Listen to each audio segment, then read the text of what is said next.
through the left side, base hit! Downing is in to score! And DVC walk it off! Chest high step, he looks down the middle of the field, he's gonna throw the goal route, has a man in the middle, intercepted!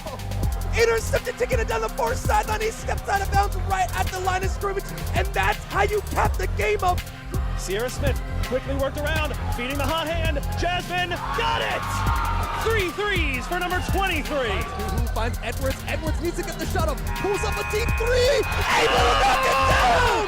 The counterattack. Here comes Carla Ramos forward looking for Noelle Lemus. She's gotten by the last defender. Valentine comes out. Noelle dribbles the keeper. Lemus! Lemus! And that is a DVC victory. And the Vikings are champions of California!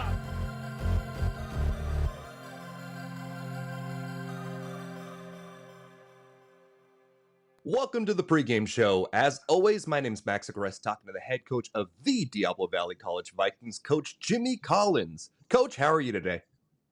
Doing well, Max. Appreciate it again. We'll start off like last week, touching base on San Mateo and then move on to this matchup going forward. Last week, we saw Diablo Valley utilize 12 personnel very effectively, showcasing an extremely physical style. How much is this going to play a factor going forward? Yeah, we've spent a lot of time each game in those formations, obviously in some games more than others, but like I said a few weeks ago, with our offensive game plan, it's going to be really designed in a manner that we think can take advantage of something we don't think the other team does very well on defense. And we thought that in 12 personnel that, they had some issues in run fits and some real issues in coverage. And we also, had some success with the 12 personnel on the field lining up in 10 personnel formations. We got a couple of really big plays out of them just not knowing how to line up against it. And yeah, disappointed afterwards when we didn't take advantage a couple times of their inability to line up properly. But again, we have a real diverse set of guys on offense that can do a variety of things, especially with tight ends that can do a lot of different things well. So yeah, we expect to continue to play with our tight ends and jump formations as much as we can. And when we find something that seems to be working, we're going to kind of stick with it. It's one of those things where we found a few run plays last week that we were executing well and attacked some areas that they couldn't defend particularly well. So we stuck with it. Going to the quarterback play, Teddy's seen a lot of pressure this year. He's the most sacked quarterback in the 3C2A. And how much of that has to do with just the sheer volume of attempts, because he's top 10 in almost every single passing category, and how much of that falls underneath the offensive line's protection? Yeah, I think it's when you find the answer, we give it to me. But no, I think it's a combination of a lot of issues. And I think it's tough to... It's one of those stats that definitely tells a story and something that we are aware of. I think when you analyze it game by game, each game provides a little bit of a different reason why we're facing pressure. One week we simply were down 3 guys on the offensive line and we had some guys physically having trouble.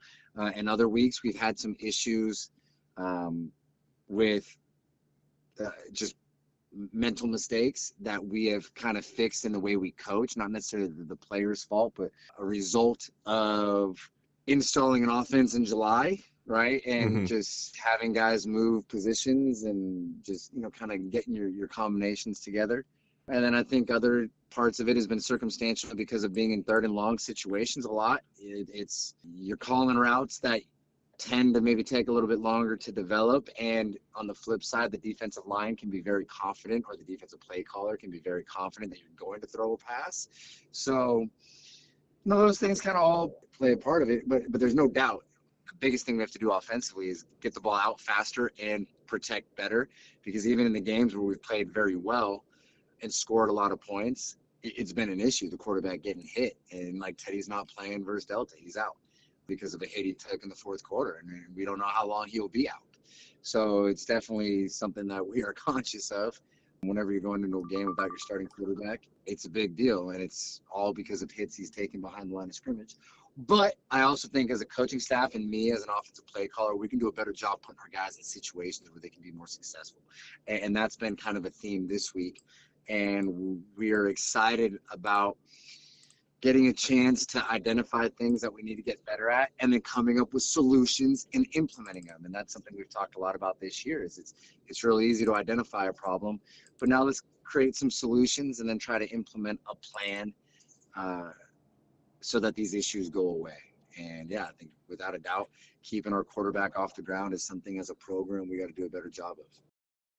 Does the offense really change at all with Marcus in there? Marcus is a very capable quarterback. He walked on at Oregon and redshirted a year and a 3-star recruit out of high school. He does have all the intangibles to be successful. Does it change at all? Yeah, I think anyone who says that nothing changes when you change quarterbacks is I don't know how honest that is. Especially, I mean, he's got a lot of starts. He was a starting quarterback at our level a year ago at another school. And so he's got a lot of experience. He does have game reps this year and a good amount. And he's played very well, not just in our games, but also against Santa Rosa in our scrimmage that we treated like a game where he got a lot of work and looked very good. And he's practiced really well this week. Yeah, like you said, like I was saying a little bit earlier, you know, Teddy's had a foundation with our offense, and as it's been helpful to have him out there to handle a lot of things that you need a quarterback to kind of manage, especially with so many guys inexperienced in what we do. So yeah, you're gonna ask Marcus to do a couple less things, but overall, for San Joaquin Delta is the game plan for what we do as a group, and whether Teddy was playing or not, I think our plan will be very similar. And a lot of it is we got to get the ball out on time, and we got to protect a little bit better and put our guys in a situation to do such. I think having Marcus there doesn't prevent us from making the strides we're trying to make as an offense. And I'm really excited for him. He's worked hard to be in this position. He's as in tune with what we're doing every week as you would want any quarterback to be. And for him to get an opportunity with his patience, I'm excited for him to get this start, and I think we're going to see him play really well. I genuinely do. Going back to that team aspect, the team has fumbled a lot, whether it be on special teams, on offense. What do you have to do to fix this in practice, and how do you really just address this situation? It's frustrating, to say the least, because I don't think anything is more in the forefront in regards to philosophies in our football program than ball security and the manner in which we practice. You know, we didn't touch the punt last week. I mean, video confirms that, and that's like a phantom fumble that I really don't understand how, you know, that muffed punt, so to speak, that gave San Mateo the ball on the 5-yard line. That is a fumble in the stat sheet. Mm-hmm. And we didn't touch the ball, and it's still, I think San Mateo, even talking with their coaches afterwards, I think everyone was shocked that was ruled a fumble. I mean, everyone on the field treated it as a ball getting down inside the 5-yard line. And actually San Mateo was frustrated that they let the ball get into the end zone. And so we fully expected to get the ball at the 20-yard line. And all of a sudden there's that momentum swing with 7 minutes to go in the fourth, and you're getting the ball down 3. And now you're playing defense from the 5. It's disheartening, but if you look at that a decision getting maybe too close to the ball, and then, you know, we had a fumble last week in the backfield that, yeah, it's a fumble that adds to our stats, but it was a run through by a linebacker, and we just I mean, you want the running back to hold on to the ball there. One of those fumbles, and it's the only time we've ever seen Ferrari fumble. Yeah. Really a hard one to put on the ball carrier in that circumstance. But yeah, you know, we fumbled earlier in the game with a guy that doesn't get the ball very often at all. It might have been his first catch on the year, to be honest. And like, yeah, it's an experience deal. I think it's frustrating that every turnover we've had has been a different individual. And I think in the totality of their football careers, it's only, you know, a couple of times in their entire life that these individuals have turned it over, and it's happening in bundles right now at inopportune times. And it's not something that's ever been a staple in an offense that most of us have been a part of, especially me. This is a new one for me. You know, we lost 2 fumbles last year. And so it's just got to continue to be a priority. That we value the football, and we practice it. Again, I'd like to think that this is an aberration, but it's one of those things where Yeah, I mean, I wish I had a better answer. I really do. But it's something that has played. I mean, we have 2 losses because of turning the ball over via the fumble. There's no other way. I mean, we just literally put the ball on the ground, trying to make sure it doesn't become a chronic issue with any singular individuals at the forefront of what we're prioritizing right now. And, got a lot of season to go. And I genuinely am optimistic that fumbles will not plague us going forward. I really genuinely believe that. So now only time will tell. Yeah, usually when it rains, it pours. It happens very quickly, and then you kind of move on past it. Moving on into the matchup this week against Delta College, what are some of the key focus points you have preparing this team going forward? Don't fumble. No.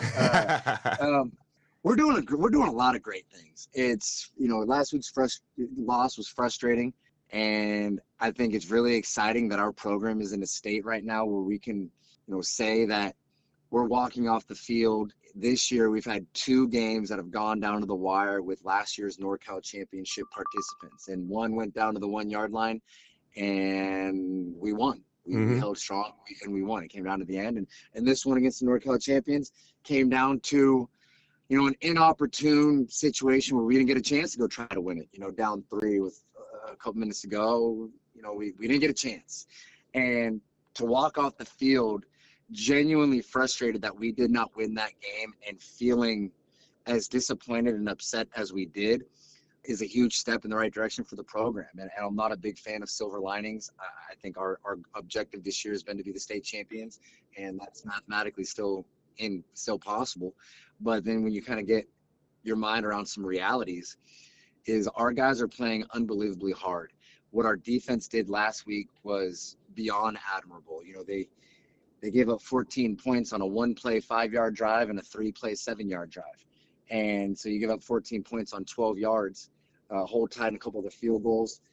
A lot of guys walked off the field frustrated with officiating. There's no doubt about it, but they walked off the field. They didn't complain about it in the moment. Our guys are literally being tackled in the hole by offensive linemen. I mean, literally.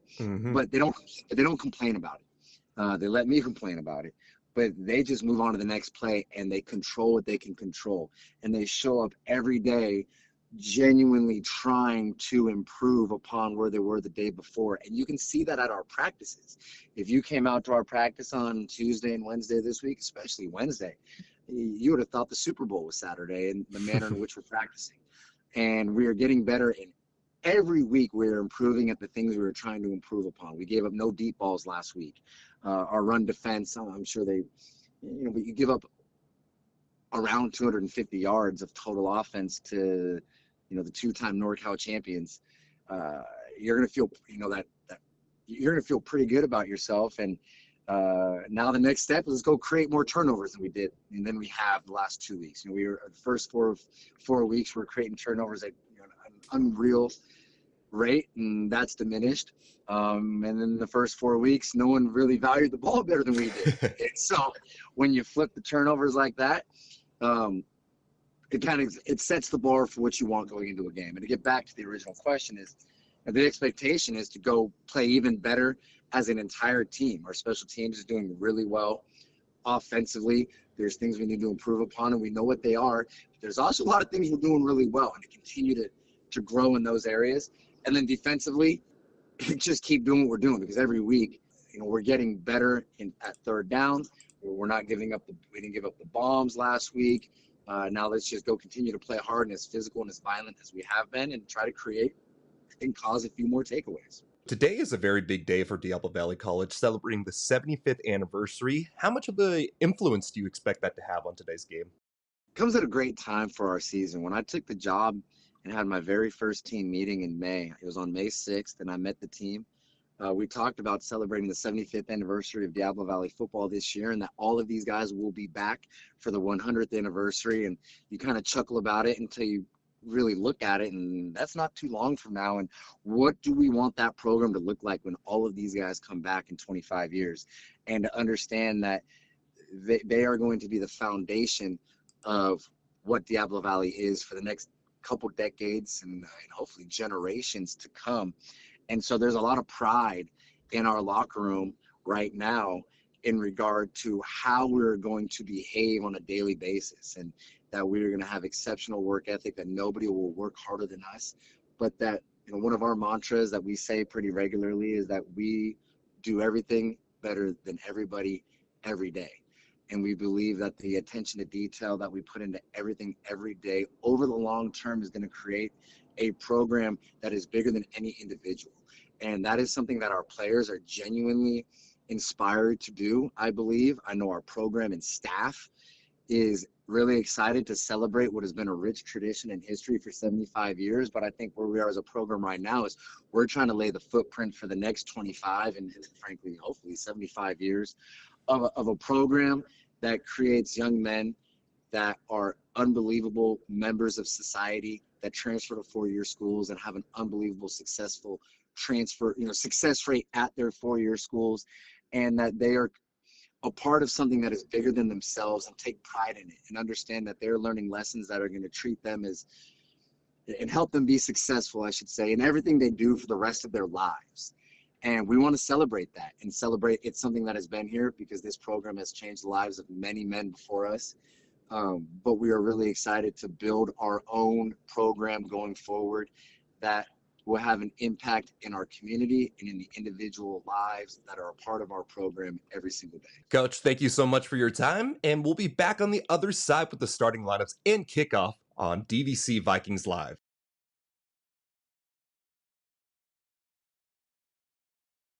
And we are live here on DVC Vikings Live. It's a quick turnaround here, so the pregame show will have to result. Let's give you some of the action going on today and some of the storylines coming to this one. Thank you to everybody joining us on the 75th anniversary of Diablo Valley College, and we've got a great football game on our hands. The 3-3 Vikings coming in, trying to get some of their stress out on the 0-6 San Joaquin Delta College Mustangs. Mustangs defense has been struggling. The offense for DVC has been on roll, but we got a change up in the lineup. Teddy Boras hurt late in the game against San Mateo College. So Marcus Sanders, the former three-star recruit walk-on at Oregon, a starter at Laney College a year ago, will be getting his first start of the year for Diablo Valley College. Colin Dovan running my camera today and doing colors, so just give him the ATH after his name at this point.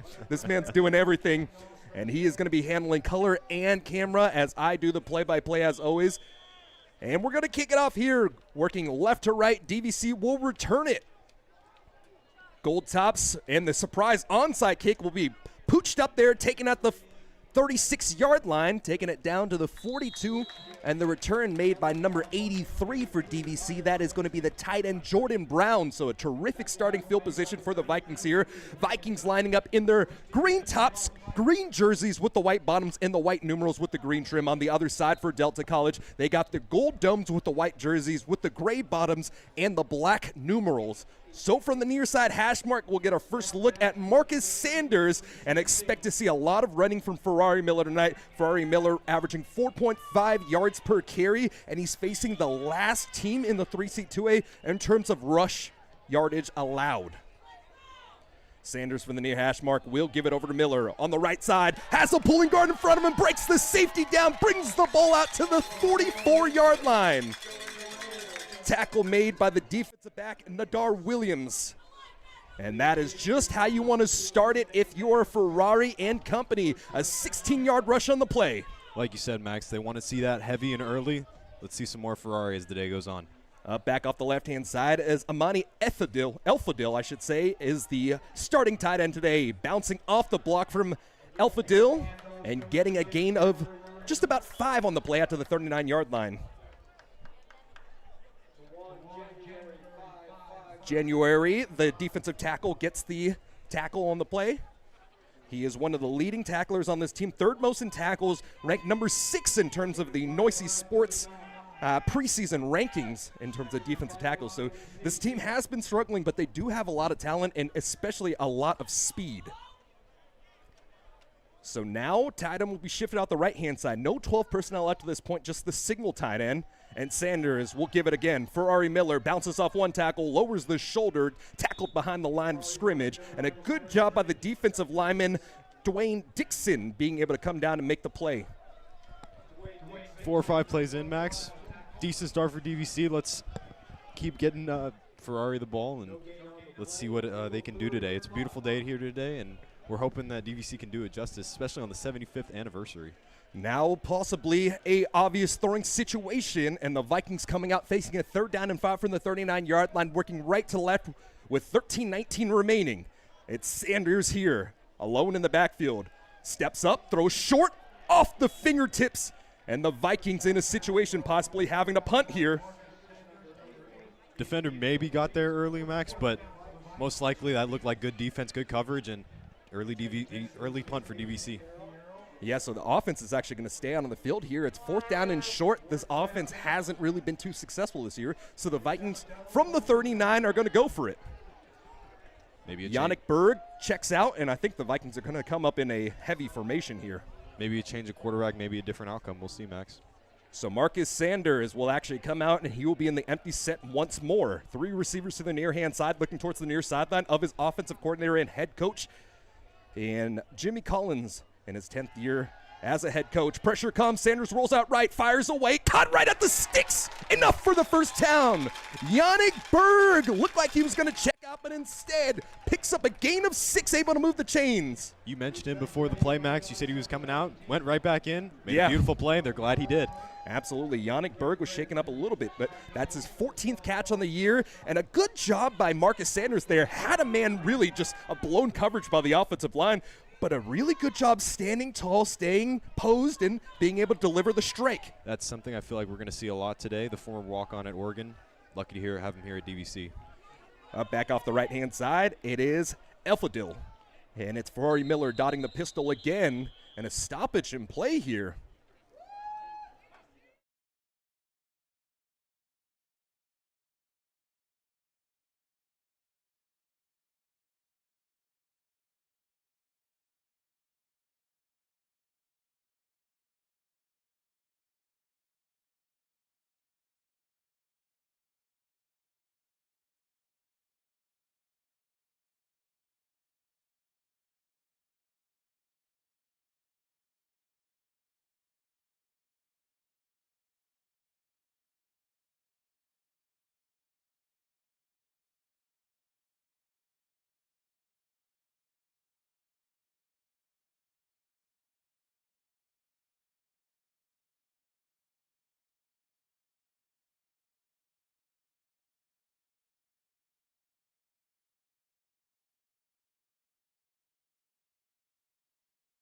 Back here on the field after the DVC Vikings have had to take an early first timeout. So 2 timeouts left here at the 12:33-minute mark. And the Vikings facing a 1st down and 10 from this 32-yard line, trying to get an opening score here with their fresh quarterback with the likes of Marcus Sanders. The lineup in that 2-back pistol look once more, and another handoff over to Miller. Ferrari Miller finds the outside lane, breaks 1 tackle out to the 25-yard line, has a blocker, and a hold likely called after a 15-yard rush on the play by Miller. The play was made by Elliott Grigsby, but you could see the the wide receiver just got his hands outside that frame. Yeah, unfortunately, Max, that hold's going to wipe away a great run. Ferrari showing us what he can do early. It's not really a surprise. We've seen him before, but hopefully he just keeps it going as the game goes. And now the Vikings going to be spotted down in not terrible of a situation just because the run was so elongated down that sideline. The holding happened, essentially at the 15-yard line. So 10-yard penalty from that spot, and it'll be 1st down and now about 6 here. So you get some of that run back, Yeah. but, not as much as you would have liked. But, Ferrari Miller, we've been talking about it. The more handoffs you give him, the more he warms up, and it's those body blows that eventually turn into a big play. Miller gets it again, and a terrific job by the defensive end there. And it was number 31 on the play. Let's see. It's going to be the defensive back, Ryan Jabari. So Jabari did a really good job getting into the hands of the tight end who was trying to make the block and Elfadil, and then just really shed the defender, go in there, make the play, and a minimum gain. We were talking pregame about some strengths, and that's one for this same Joaquin Delta College is their defensive line. Even though they're 0-6, they've shown flashes this year, so keep an eye out for them. And so now an empty look once more. And it'll be on 2nd down this time, possibly a shot taken by the Vikings. They're going to motion Miller into the backfield here, and he'll swing out to the right-hand side. Toss it over the top. Miller catches with one hand, avoids the defender at the 15, or pardon me, the 25-yard line, and that is Ferrari all the way. The ball tossed a little too high over the top, and Miller was able to catch it awkwardly with one hand, break one defender down, find the sideline, and pick up the first. That's something we expected coming in, a heavy dosage of Ferrari Miller. 456 yards per game is what San Joaquin Delta has given up, so we're going to see a lot more of him. I know that was a pass, but it's essentially an elongated stretch, though. Exactly. Just the way that offense is run, especially lining up in the slot and just having them have that motion to the outside. And they'll go back into the pistol this time. Two receivers to the near-hand side. Another give. Has a lane between guard and tackle. And Miller is able to drive the pile forward, getting a gain of 6 on the play. Elliot Grigsby made the play. So I just highlighted how San Joaquin Delta College gives up the most amount of yards in the CCCAA. They also give up the most rush yards, so that's another fact to tack on. And now for the first time today, we'll see Bittner in with that 12 personnel. Vikings really did a great job against San Mateo when lining up here, playing physical as heck. And the motion Piero across the formation, checking man-to-man, and it looks like it might be zone. Instead of a pass, a flag comes out at the beginning of the play, and Ferrari slips into the backfield as he drops down to the 21-yard line. It'll be a 2-yard loss on the play and possibly going to be an illegal formation as Ezekiel McGill was able to make the tackle on the play. McGill listed as 43. We saw him wear 1543, but today he will be wearing that 43. Had an interception late in the game against City College of San Francisco. Could this be an offside, Max? 24's looking like he doesn't know what's going on. So let's see. I believe the illegal formation will force the Vikings back, and it's actually offsides on the defense, so it was a free play regardless. And in that situation, Ferrari kind of just saved himself the hit there. Ferrari saved himself some wear and tear for sure, and I'm sure he's not going to be complaining about that. Absolutely not, as the Vikings' first drive continues to go down the field, and now they'll set up first down and goal from the 8-yard line. Something DVC's done very well so far is keep the penalties down. We had a not such a fun time last week. Yeah, absolutely. In that 12 personnel, a stretch over the left-hand side. Ferrari Miller on the hash mark, cuts it back up, lowers the shoulder, decimates the defender as he drives forward into the end zone. 8-yard touchdown for Ferrari Miller. Elliot Grigsby tried to get there, but the safety meeting the force of 5'10", 200 pounds of that exotic engine could not stop him. Once that engine gets going, Max, it's hard to stop. And he became a bulldozer on that play as well. So it's hard to stop a fast bulldozer. I mean, Jorge De Sousa now lining up. It's going to be a little different here because Boris is the traditional holder for the Vikings. Snap is down, the hold is down, the kick is up. Ooh, and it stays in. So Sanders was able to get the hold down cleanly, and the Vikings on their first possession able to get the touchdown, and that sent us to a timeout here on DVC Vikings Live.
Back on the field, Michael Vercaro ready to boot things away right to left. And this is going to be the first time we get to see this return unit. And Link Rhodes is going to be the guy that you got to worry about. Link Rhodes, we were talking about him in pregame. The man runs a 4.3 340 at 10.5 900-meter dash, runs track and field at Delta College as well. So expect to see Valcaro try to put as much leg and possibly get a touchback. Low drive, line drive kick will be fielded down at the 6-yard lines by Rhodes. Rhodes takes it out to the 20-yard line, bounces it outside, and can't get past the cavalry of the Vikings. Vikings make the tackle at the 30-yard line. A nice tackle on the play made by Journey McCoy, the safety on special teams, and a good return there, about 20 yards there by Link Rhodes. Yeah, absolutely. This is exactly what you want if you're San Joaquin Delta, and let's see what they can do on offense. And this offense will be led by Obede Magaltha, the freshman out of Portland, played baseball over at Contra Costa College after gray shirting there, so he still is a freshman.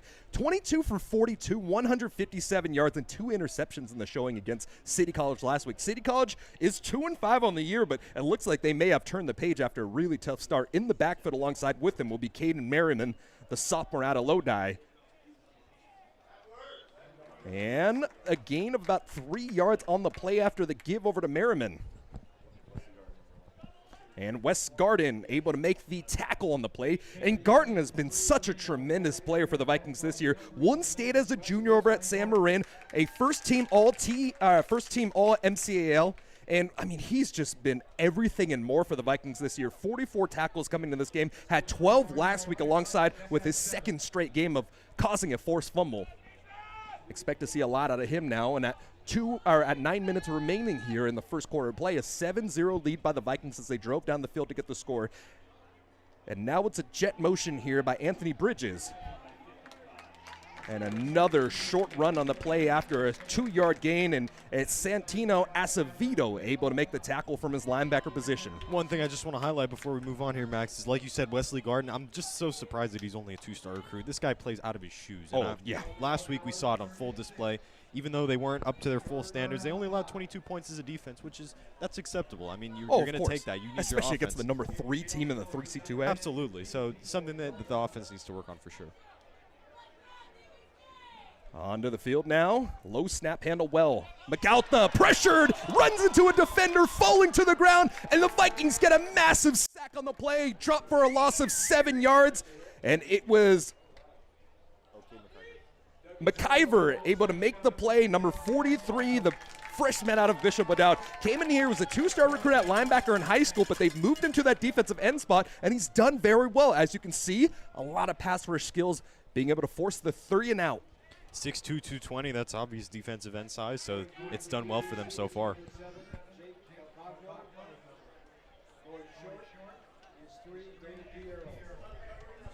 So Piero is going to be the man to get the punt return here, and it's going to be a little different. Let's see. So the punter is Gallagher, and Gallagher will actually send it over to Jake Calcano, not Piero. Piero was on that unit, but not as the deep return man. And the bounce will go out of bounds, and possibly going to be a after the whistle flag, and it looks like by body language wise, it's going to be an unsportsmanlike on Delta College.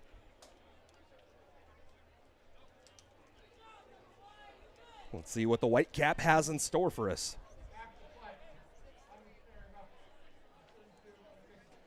Unnecessary roughing on number 32.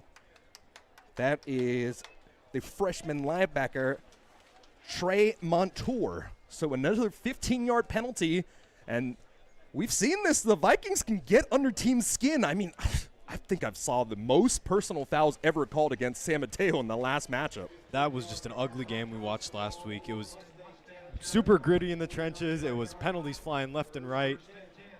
DVC just came out on the wrong side, though. And both these teams fairly clean in the penalty department. Only 6.5 penalties per game for Delta College, and the Vikings on the other side, 7.3.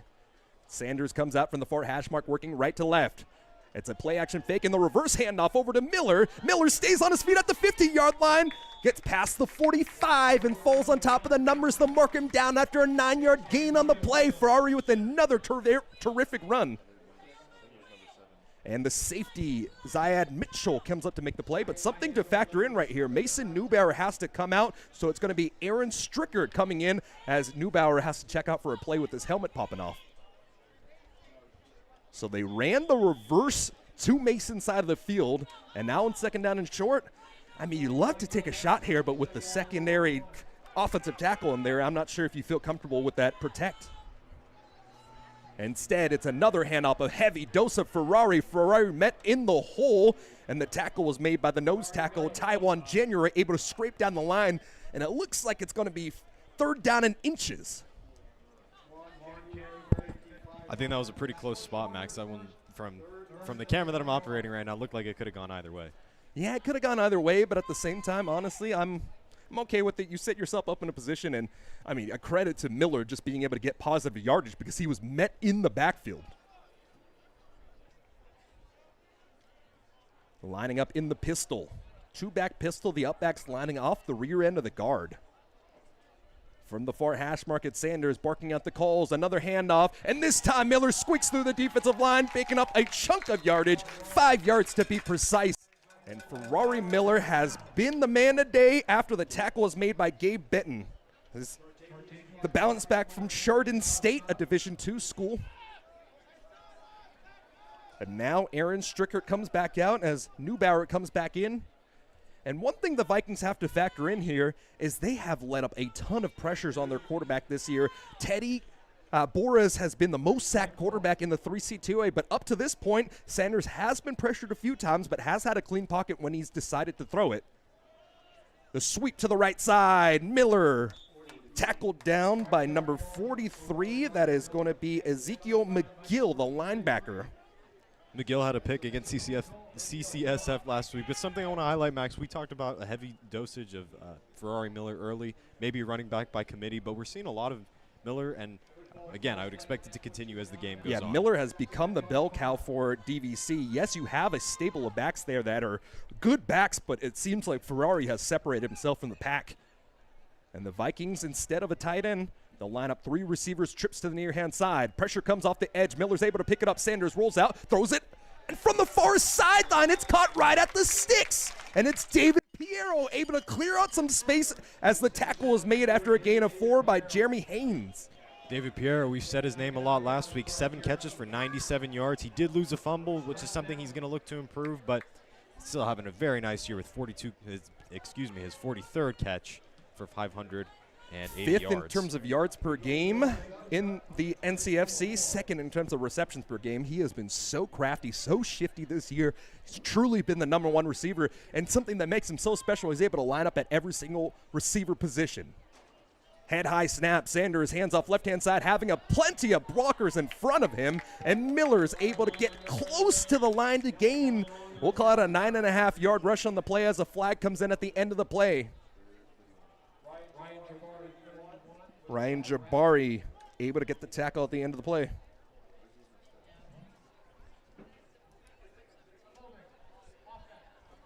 And it's going to be called a holding. So that play's coming back. Not what you want there, but just keep that run game working. These guys have been doing very well so far. And I think that's the first penalty on DVC on the day. So that's, where are we? We're so the ball's going to be moved back, and this is where the Vikings have started to struggle a little bit. When you get too far behind the chains, Coach Collins in our pregame show was talking about it. You can't put yourselves in these bad situations. So now the running game's been working. I expect you to see a little bit of the running game continuing here, but you just don't want to be put in obvious situations, whether it be running or passing. Looks like pressure up the middle, Max. And yes, that mug look, and possibly the Vikings having to burn a second timeout. Instead, it'll be a false start on the offense, so when it rains, it pours. An additional 5 yards on the play, so the ball will be back all the way to the 39-yard line on top of the D of the DVC logo. Like you said, Coach Collins will not be too pleased with that. Let's see what they can come up from. 1st and 25 now, and a new back is in the backfield, I believe. Can't quite see the number, but we'll know in just a moment. I think that's 24, Amari Taylor. So Amari Taylor will line up dotting the pistol, and it will be a give over to Taylor. Taylor with the plenty of space between guard and tackle, and that's actually Sean Davis. Breaks 1 tackle, springs 3 out to the 10-yard line. Needed 25, and he took 31. Tackle made at the end of the play by Gabe Benton, but that was the Sean Davis show. Sean Davis with a great run there. Confusing him for Amari Taylor, that's my bad, but look at him lower the shoulder and get a chunk yard for DVC, just what they needed after the 2 penalties. Just when you think they can't necessarily run the ball and it's 1st and 25, and instead they say, hey, we're just going to keep giving it to our backs, And this is the first run we've seen from Davis. Hasn't played since Shasta. Now it's 12 personnel. One tight end on each side of the ball. And they'll line up Piero, motioning him across. Motions left to right. Sanders, another give. Sean Davis, second handoff consecutively. Pulled over the top of the pile, got close to the goal line, and they're going to mark him about a half-yard short on the play. Got 8.5 yards on the carry. Actually, because the ball was spotted at the 9.5-yard line, got a full 9 on the tackle. Yeah, Jaden Crawford made the play. Number 7, Jade Calcagno, asking for the touchdown there. That's a bit of a generous ask. I think he was fairly short. And yeah, and they're actually going to say his knee touchdown at the 2-yard line. So still a very good gain. And now it's Sean Davis time. 2 tight ends, 1 running back, 2 receivers to the far-hand side. Stretch left. Sean uses his speed, gets close, reaches the ball, and they'll line him up half a yard short. So now 3rd down and goal from the 1-yard line as Elliot Gigsby able to make the tackle from his safety position. And that is the luxury. The 6'4", 190 sophomore from Hubbard Heights out of Ohio played nickel, played safety. So when you got a guy that can play the nickel, be so physical, when you have to expect him to line up and tackle, he can do that. And that's exactly what he did here, making it a 3rd down and goal from the 1. Definitely coming up for San Joaquin Delta's benefit. But I would expect you're going to see another run here from Sean Davis. Yeah, 2 tight ends stacked out to the left side of the field. The pressure comes. Power to the right-hand side. Sean Davis on the jump cut gets in for the touchdown. That drive was composed of number 28, and number 28 capitalizes as he gets the 2nd touchdown of the day for the Vikings. And it's 13-0 with 1:47 remaining here in the first quarter of play. Just great power football from DVC there. We saw it with the 25-yard from Sean Davis, and what more can you ask from him? Finishes off the drive with a touchdown. Beautiful. Got about 31 on the play because it was 1st down and 25 and got a little extra on that. And that drive was composed completely of rushes. I don't think we saw a single passing attempt by Sanders. And the kick is up and good. It's actually De Sousa able to cross the T on the PAT once more. And it's a 14-0 lead for the Vikings here with 1:47 remaining in the first quarter of play. We'll stick it here as the lineups come out. We'll try to get some stats here at some point. We have live stats, but we can't quite pull it up. But up to this point, I believe Sanders has only passed it 2 times, and the rest of it has been Miller and Davis. Absolutely. And something I want to highlight here, actually, is that when DVC has 4th down, they're 6 for 16. Now, that doesn't seem great, but they're 10th out of 66 teams in their conference. So something that they did on that drive that was really nice is they kept it going. They kept it on the ground, and they trusted the run. And understanding the personnel on the field as well. You got to be able to go out there and abuse the matchups. If you know this team has struggled stopping the run, what are you going to do? You're not going to really spread it out too much. You're going to throw 2 tight ends in there, say my bigger bodies are better than your bigger bodies, and bully you around. Yeah, absolutely.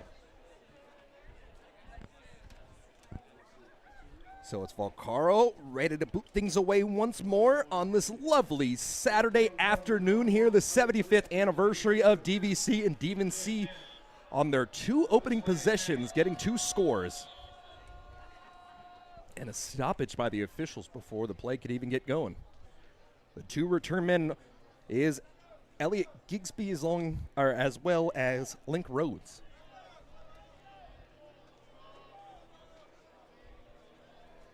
Do we have some streakers on the field? What's going on, Max?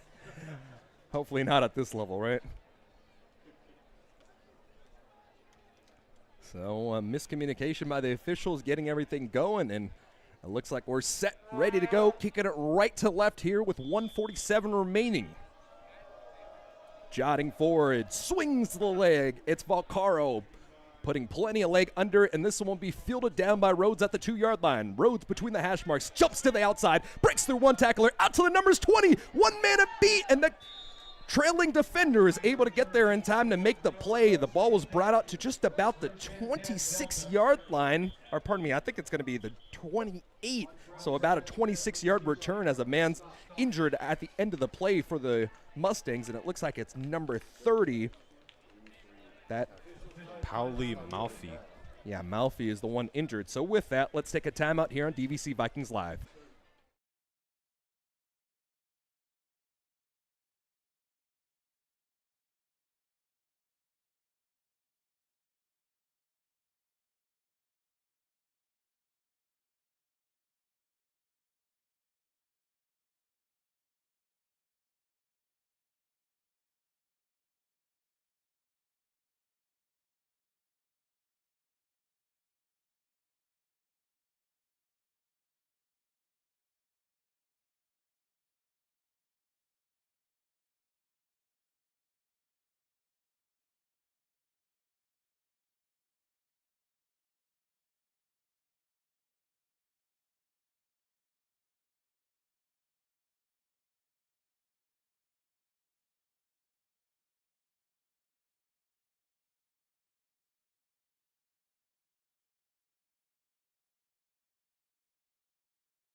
Able to get off the field with some assistance from the athletic trainers. Paul Maffey hindered on his way back. The Vikings were able to force a 3-and-out last time around, so now let's see what this defense has in store. It is, I believe, Kenyon Nelson coming into the game. Number 10 now is in at quarterback. He was a 3-star recruit out of high school, had some offers from some big schools, Army, Colorado State, Tennessee, and Dougie Silva lining in for Rorik Hoban, who is in the booth running our replay tonight. So shouts out to Rorik as he's nursing an injury. And a tackle made right at the line of scrimmage. But, yeah, very quick to change here. I don't know if maybe that last sack on the play by McAlpha took him out the game because he did take a very large impact. But now it is Kenyon Nelson. Nelson coming into the year, or coming into this game, I should say, 25 for 37 with 326 yards, 2 touchdowns, no interceptions. So a very capable quarterback in his own regard. You see why Army, Colorado State, and Tennessee were willing to give him offers. And the screen pass to the forehand side that is brought in by Javon Nibbs, and that's a gain of 6 on the play. I mean, they've not been afraid to go to him. 102 passing attempts for the starter McAlpha, but 37, yeah. 37 for Nelson as well, and he hasn't thrown a pick yet with a 68% completion percentage. What's there not to like? Yeah, they played all 3 quarterbacks this year. The third guy we haven't seen yet is Nicholas Coronado. So now it's 3rd down and 4 from the 36-yard line, working left to right. 27 seconds counting down here in the first quarter of play as the Vikings lead 14-0. Low snap, handled well. Drops forward, steps up in the pocket. Couldn't get away from Dougie Silva. Silva made the first tackle, and now he gets the sack on 3rd down. A loss of 2 on the play, and Dougie's had himself a day. The past 2 weeks, we've mentioned Dougie Silva's name plenty, and you know he's the long snapper, but he's also made 15 tackles, adding his 16th there. It's easy to see why they have him on defense as well. Ooh, and now look at this. Head coach Gary Barlow looks like he might go for it, but a stoppage and play beforehand. The offense was standing in there out on the field, but I think they're going to use that end of quarter to really take a second and think about it. So after the sack on the play, he'll send us to the end of the quarter, 14-0. DVC with the advantage after the first 15 here on DVC Vikings Live.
Back here on the field, 15 minutes on the clock. The Vikings took the opening 2 scores and brought it all the way down the field based on the running of Miller and Sean Davis. And now another punt, a second straight 3-and-out for the Mustangs.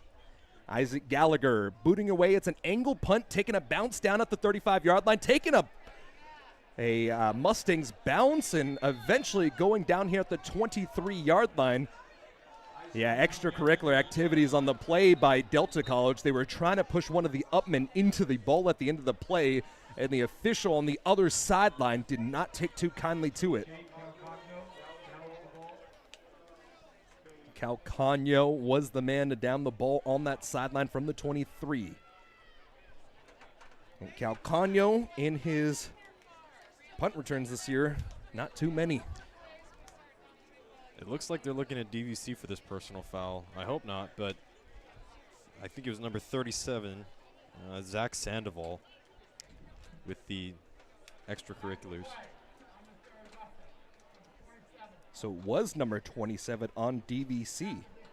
That's going to be a half the distance to the goal, and I actually don't have a 27 on my roster for DVC. He might have said, I think he said 47. He said 47? I could be wrong, but so I don't. That's the long snapper, Dougie Silva, who got the sack on the last play. That still doesn't seem right because I think it was 37, and the refs messed up there, but I could be wrong.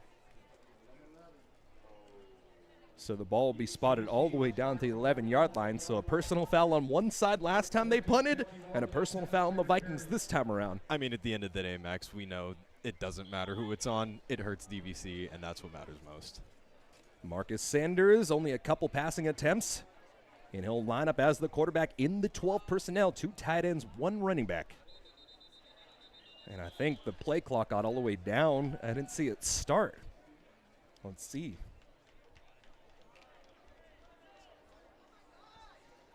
And instead, it's going to be a false start. So last time the Vikings put themselves in this position, they were able to get a big run by Sean Davis.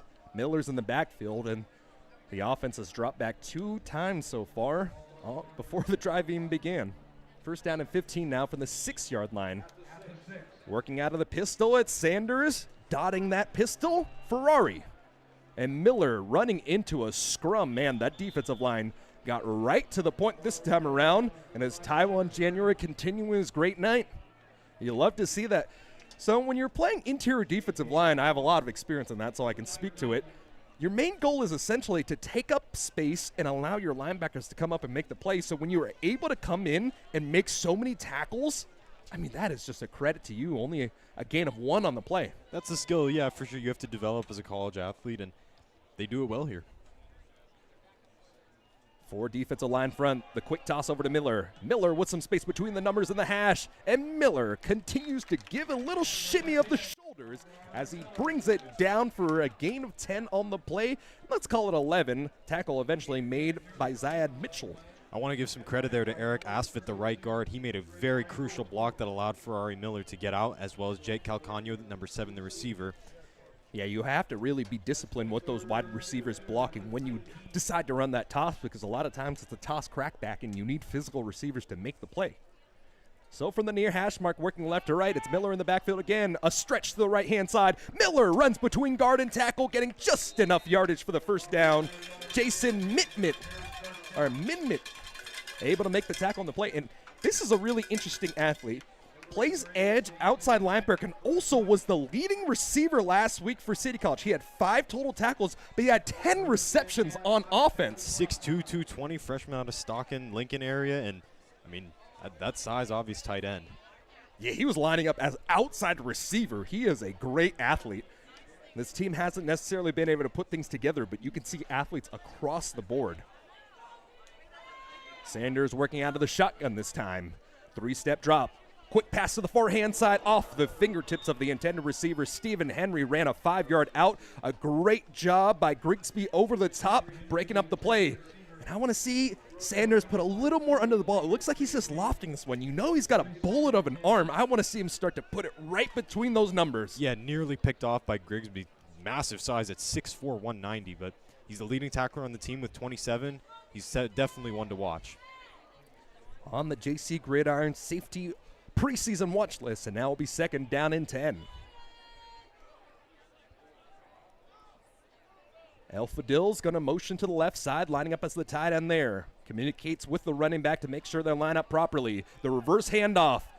Breaking a tackle in the backfield. A flag comes in as Ferrari is able to roll forward on top of a defender to the 30-yard line as Taiwan January collects his 4th tackle of the day. But this one's likely not going to count, as a holding call will probably bring the Vikings back.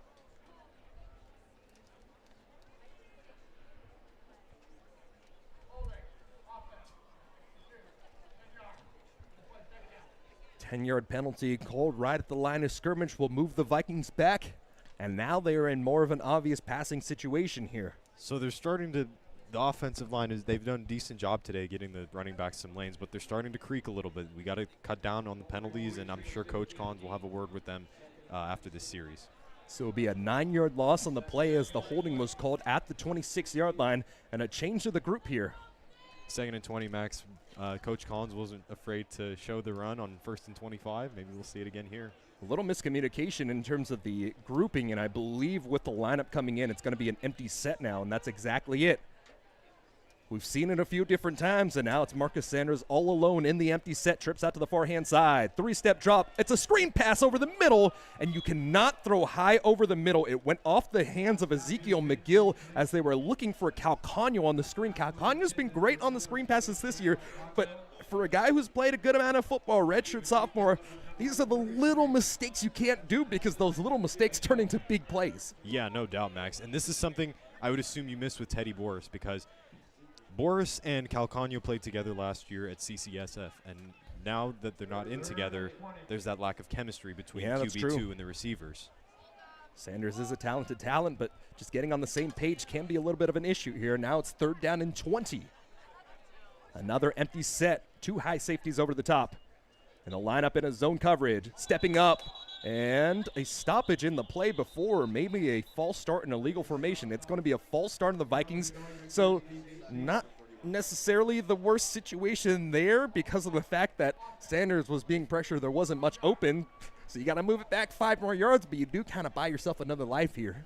It was definitely, Max, Sanders had pressure coming down his neck, and he was quick to get out, but I'm not sure if he would have escaped, like you said. Now a 3rd and 25, backed up inside your own 10.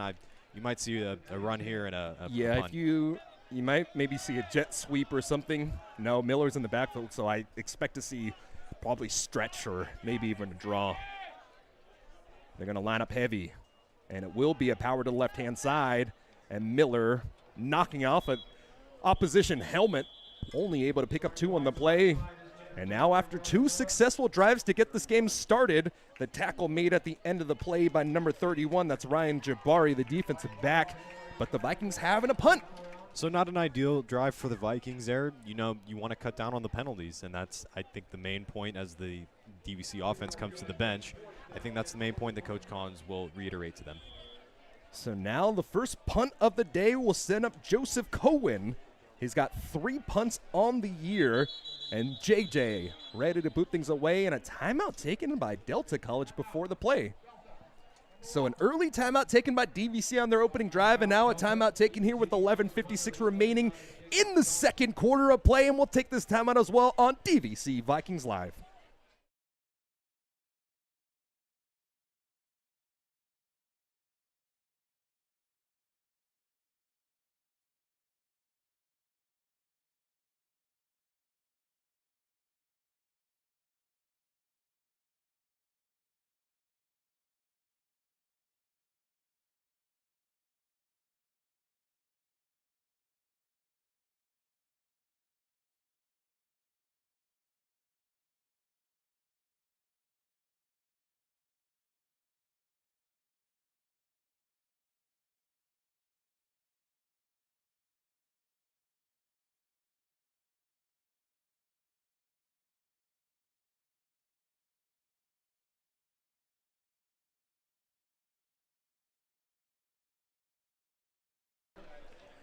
JJ back to punt after the timeout taken.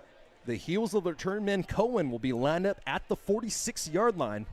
Expect a big leg for the number 10 punter in terms of yardage in the 3C2A. A 5-star punter by CSK, multiple sport athlete. Showing off that leg. A low line drive ball, bringing it all the way back to the 29-yard line. Having a treat to make the ball or make the catch is Cohen. Cohen with some space. Cohen breaks the one tackle at the 50-yard line as he's out to the 45-yard line. A huge punt on the play. Journey McCoy makes the tackle again on special teams. But sometimes when you put a ton of leg on that ball, you outkick your coverage team, and that might have been what happened there. That was a case of anything you can do, I can do better. A great punt from D'Souza, and I think that was Jacob Johnson. Thank you, Jacob Johnson, JJ, and just a better return. Yeah, absolutely. It was from the 10-yard line. I believe that was a 55-yard punt, but then the return brings it out. So about a net of 38 or so. Quick maths off the top of my head. Well, you were saying I was the mathematician last week. Look yeah, at you, Max. Come on, man. I need you. So lining up in a heavy personnel here. And it is the second quarterback giving it over to Merriman. And Merriman runs into the back of his right tackle on the play after a tackle made by Santina Acevedo. But too much contact playing through the whistle. You want to play to the whistle and a little bit through. You don't want to really put yourself in that situation. Likely going to be a personal foul on the Vikings. So 15-yard penalty will give Delta College their first down of the game. We talk about extracurriculars a lot. I think that was the textbook definition of that. The play was over. Estrada just let him go. Didn't let him go. 15 or more yards for Delta College. And Estrada is one of those guys that has been in this program for quite a while. You don't really expect some of your more disciplined guys to make these errors. But now at 11:36 remaining, some life here in potential scoring position for Delta. 14-0 the score for DVC. Power to the right side. Merriman showing some patience. Only able to bring it forward for a gain of 2 on the play. The ball brought down to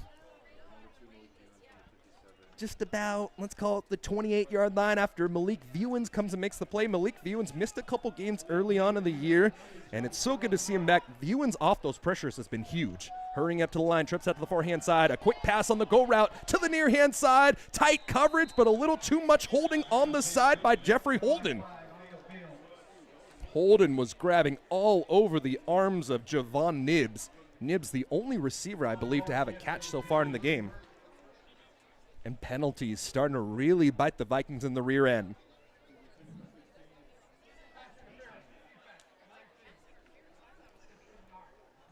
They got a 15-yard penalty?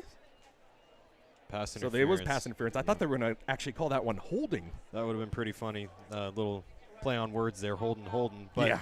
I mean, still, to be serious, Max, the penalties are adding up here, and it's becoming an issue. So, I mean, I wouldn't be surprised to see some at least mindset changes.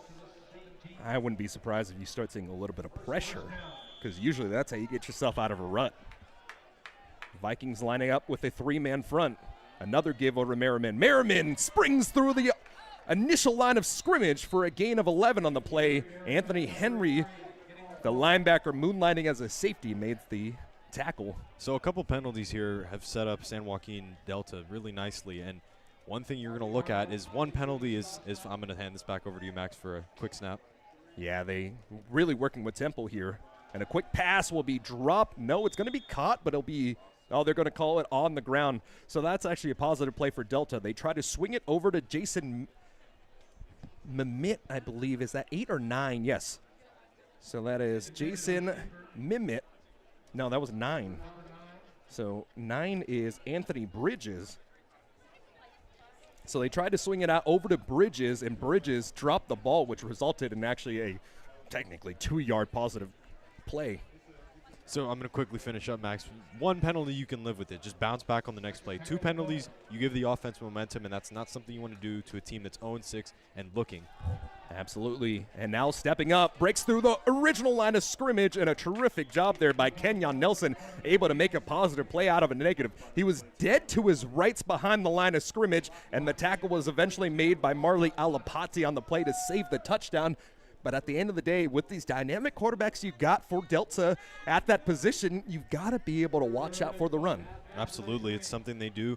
And it's, I mean, with the backup quarterback in now, they're not afraid to switch up. So we'll see some more trickery, I assume. Out of the shotgun, sprint right, eyes down the field for Nelson. Nelson firing into the back of the end zone and nowhere to go there. So on 3rd down and goal, the Vikings forcing a 4th down here as Anthony Henry was the man over the top on the coverage. I would assume you're going to see the offense stay out here for 4th down. They're 2 scores down. They're 0-6. What do they have to lose? Yeah, absolutely. In this position, on top of that, if you do turn over on downs, you're trapping the defense inside of their own 5-yard line.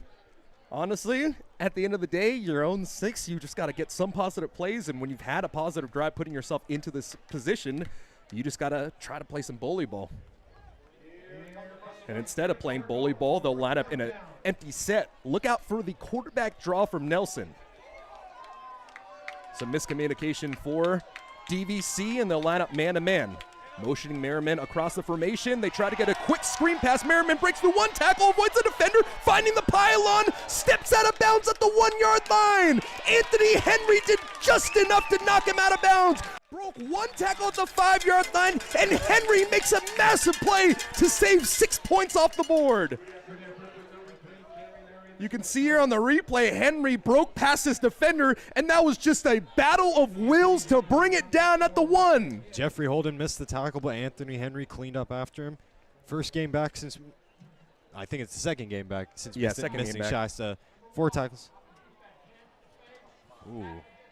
And a penalty will be a backbreaker as Saphir Stills Bay is called. Well, never mind my analysis. We're just going to maybe see a tush push here.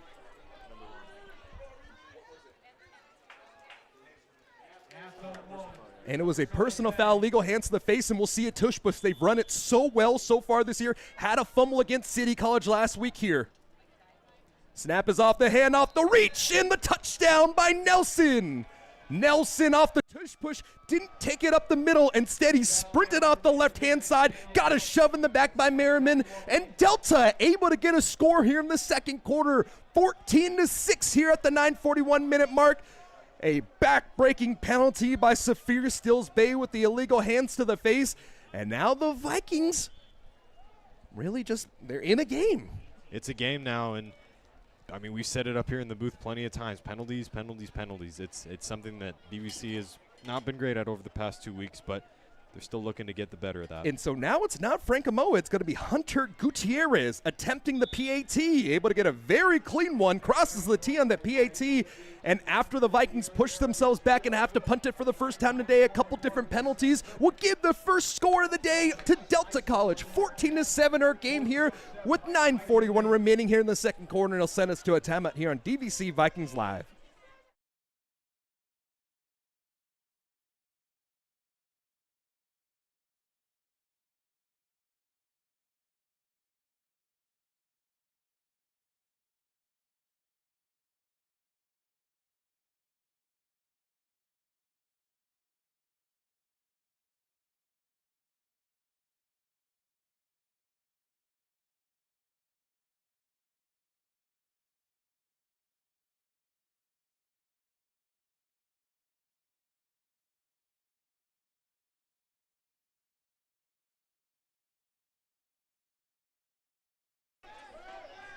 Back here after the touchdown by San Joaquin Delta, able to capitalize on the good punt and take it 60 yards down the field. A lot of penalties on the Vikings here, and the ways you beat yourself in football are penalties and turnovers. And in these last 2-3 weeks now, I guess you could say, turnovers have been an issue with fumbling the ball, and really essentially has been the result of the last 2 games. And now this time around, you're seeing it on the other side, a fairly clean playing team in DVC, only averaging 7.3 penalties per game, but they racked up on that drive and they resulted in a 1-yard rushing touchdown for Kenyon Nelson. Gutierrez ready to kick things away. It's a low wobbling kick that will go straight out of bounds. Try to put a lot under it. So the first kickoff was a surprise pop-up onside kick, and now the Vikings will get it from the 35-yard line after the kick out of bounds.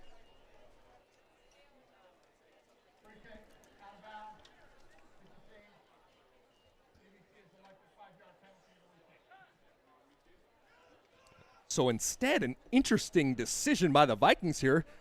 They'll elect for a re-kick. Typically, you just take the ball with positive field position, but I think the Vikings are going to want to really start to make some plays on special teams. All 3 phases of the game, right? Going quickly back to penalties, Max, you mentioned it. Not only have they been fairly clean over their first 6 games, but in those first 2 drives, which they put up 14 points. Now, that directly correlates to the 14 points, and it says that when you play clean football, you're going to get good results. Absolutely. Cannot beat yourself. That is always the name of the game. So that is Gutierrez kicking it away, and this one will be fielded down at the 16-yard line. On top of the numbers, hurdles a defender down to the 38-yard line. And that is a return made by Journey McCoy, I believe, was the return man on the play. Journey's been doing everything on special teams. We've seen him with 2 punt tackles, and now we've seen him with the return. Journey hopping over, Jakai Nichols, sophomore, number 12, defensive back. Yeah, and at the end of the day, the hurdle looks nice, and it'll go on the highlight tape, but you made the tackle. That's all that really matters at the end of the play. Sometimes when you boil down football, it's who blocks better and who tackles the cleanest. First down and 10 now for the Vikings, working left to right. Sanders, after having to punt it away, will have another give to Sean Davis, and Sean Davis met at the line of scrimmage with enough speed and power to bring it forward for a gain of 6 on the play. Tackle made at the end of the play by Ezekiel McGill. And it's nice to see a different stable of backs being able to come to the game for the Vikings here. Miller has gotten a whole ton of work. Last game, 24 total rushing attempts. One of the keys you highlighted earlier, Max, is don't force the ball. And I mean, I feel like they haven't had to do so far because the run game has just been working so well. Tatting off the right-hand side. Another handoff over to Davis. Nope, it's a play-action fake. Sanders down the middle of the field. It's David Piero catching at the 38-yard line. Breaks the defender down to the 30. Tackled down to the 21-yard line. Ezekiel McGill got the tackle on the play, but a big rip on a bomb to David Piero. David Piero, that man again. So a great job by McGill. He was blitzing on the play and ended up coming back to make the tackle. You can see why he's such a dynamic athlete. And that will be a gain of just about 30 yards for the Vikings here, and now they're hurrying to the line. Power to the right. Sean Davis breaks past the tackle, runs over defender, knocks his helmet off another time, and Davis gets a gain of 12 on the play after the tackle made by the safety, Zaid Mitchell. Chunk play after chunk play. Nice run from Sean Davis on the right side of that offensive line is working right now. I want to go back to that last play from Piero. Not great ball from Sanders over the top, hit him in the chest. You gave him time to throw. When you give Sanders time, he can really put his foot in there, drive the hips, and make the play. Absolutely. You see what Oregon liked about him, and we're glad he's here. Lining up with the up back off the left-hand side. It's the same play. This time it's to Miller. And Fari Miller, as a flag comes in at the end of the play after a 4-yard rush. Tackle made by Demetrius Bolton, the 6'5", 305-pound freshman from Stockton. And a lot of helmets being popped off here. Ferrari Miller at the end of the play had his helmet knocked off.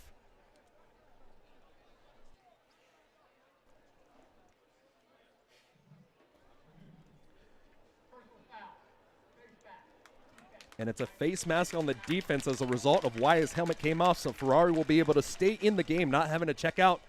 It'll be half the distance to the goal and a first down as the ball spotted down. First and goal from the 3-yard line. DVC just piling it on with what's working. They hit a little quick shot to Piero, and then 2 straight runs. It's got him down inside the 2-yard line. 7:43 counting down here in the second quarter of play. 2 timeouts apiece. Sanders sprinting in with 16 seconds left to get the play call in. A 14-7 lead. DVC knocking on the door after a punt on the last possession.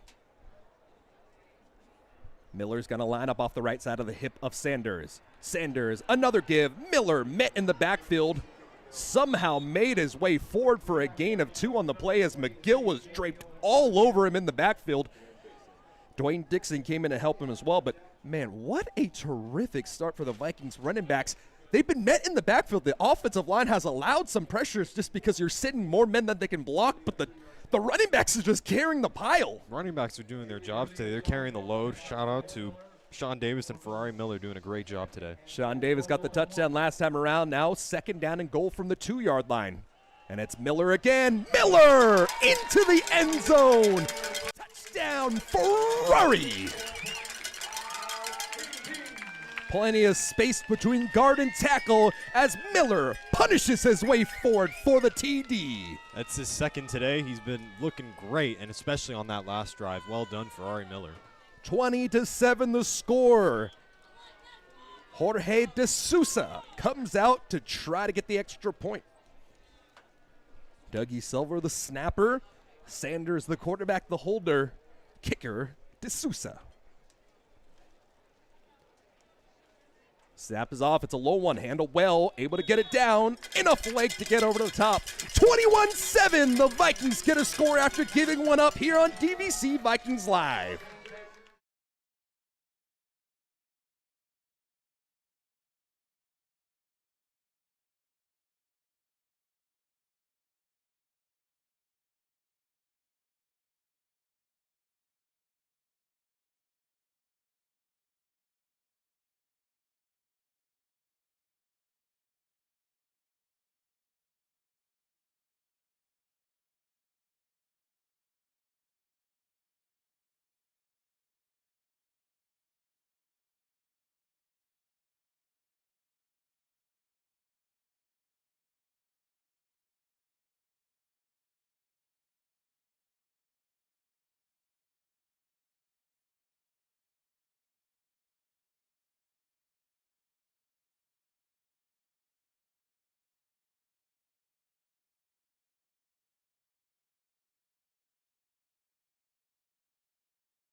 Michael Vorcaro ready to kick things off. And it is Merriman alongside Grigsby as the two deep men. We got whistles. What now? Yeah, this is the second time. Last time DVC kicked it off, or part of me. It was actually Delta kicking off. There was a stoppage and play. Clearly some miscommunication between the referees. We'll see if it persists. Raises the hand, jots forward, and Michael Volcaro puts his left leg into it. A end-over-end kick will go all the way into the end zone, bouncing down at the tip of the Vikings end zone logo, and the ball will be brought down to the 25-yard line, and that is where we're going to see the quarterback come out again, Kenyon Nelson. Nelson had some pretty nice throws to start up that last drive, gave his team an opportunity putting it in a ball, because something that you factor in that position where the wide receiver was being held by holding, it was pass interference at the end of it. You could have tossed the ball too far over the top because it was a deep cutting route down that sideline. And if you throw it too far over the top, it would have been incatchable, and they would have said that the pass interference wouldn't have counted. So, I mean, you got to give credit where credit is due. And, I mean, has been thrown into the fire after McGaltha was taken out after the first drive. I believe he was probably shaken up on the play because of that big hit that Dougie Silva laid on him. But let's see what this offense has in store now. Merriman is the man in the backfield. The sophomore running back out of Lodi. Fakes the handoff, play action fake, eyeing downfield, hit as he throws the ball lofted. It's Anthony Henry with the interception. Henry got the INT at the 39-yard line, just threw one up for grabs, and the Vikings make him pay. A really nice play by the defensive back, Henry, but DVC got in there, got all up on him, didn't allow him any breathing room to throw. Caused him to sail it. Henry with a very nice interception. Yeah, the pressure forced the overthrow as Bridges was there, and I think he was actually just trying to throw that ball away. Couldn't quite get enough arm underneath it with the pressure up in his face, and the Vikings force a turnover. Anthony Henry, his first interception of the year.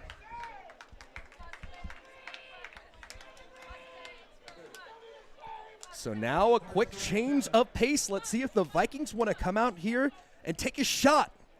That last drive was due to a shot from Sanders to David Piero.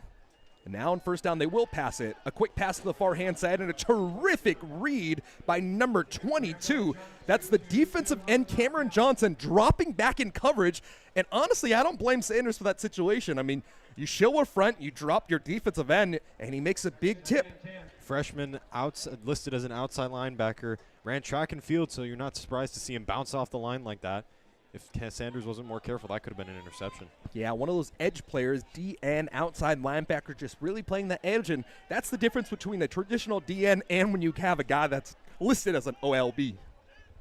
And now it's a passing situation once more. Pump fakes, pressure comes behind him, and Sanders is taken down by big number 99, Francis Monolatu Hoy, the 5'11", 345 freshman from San Jose. He's the lone player with the sack on this team. He adds his second and sends his tally up to 2. He's 5'11", 345-pound freshman out of San Jose. That is big. He's a big man there, and usually when you're wearing those white jerseys, you look even bigger, but he looks like he's a big athlete. You can see why he has those pass rush skills in between. So the Vikings now on their own 45-yard line will have to line up in the empty, facing a 3rd down and 18. Sanders taken down for the first time today after pressure was given up by Asfit on the left side. Sanders, 3-step drop. Sanders lofts over the top, and David Piero somehow finds a way to make a play into triple coverage out to the 30-yard line. Got 16 on the reception, and now the Vikings are in a situation you can go for it. That definitely sets up an interesting situation. Some great accuracy from Sanders again, and a very nice catch from David Piero in triple coverage, as you said, Max. Looks like they're going to keep the offense out there and go for it. They'll push Sean Davis into the formation. They will go for it now.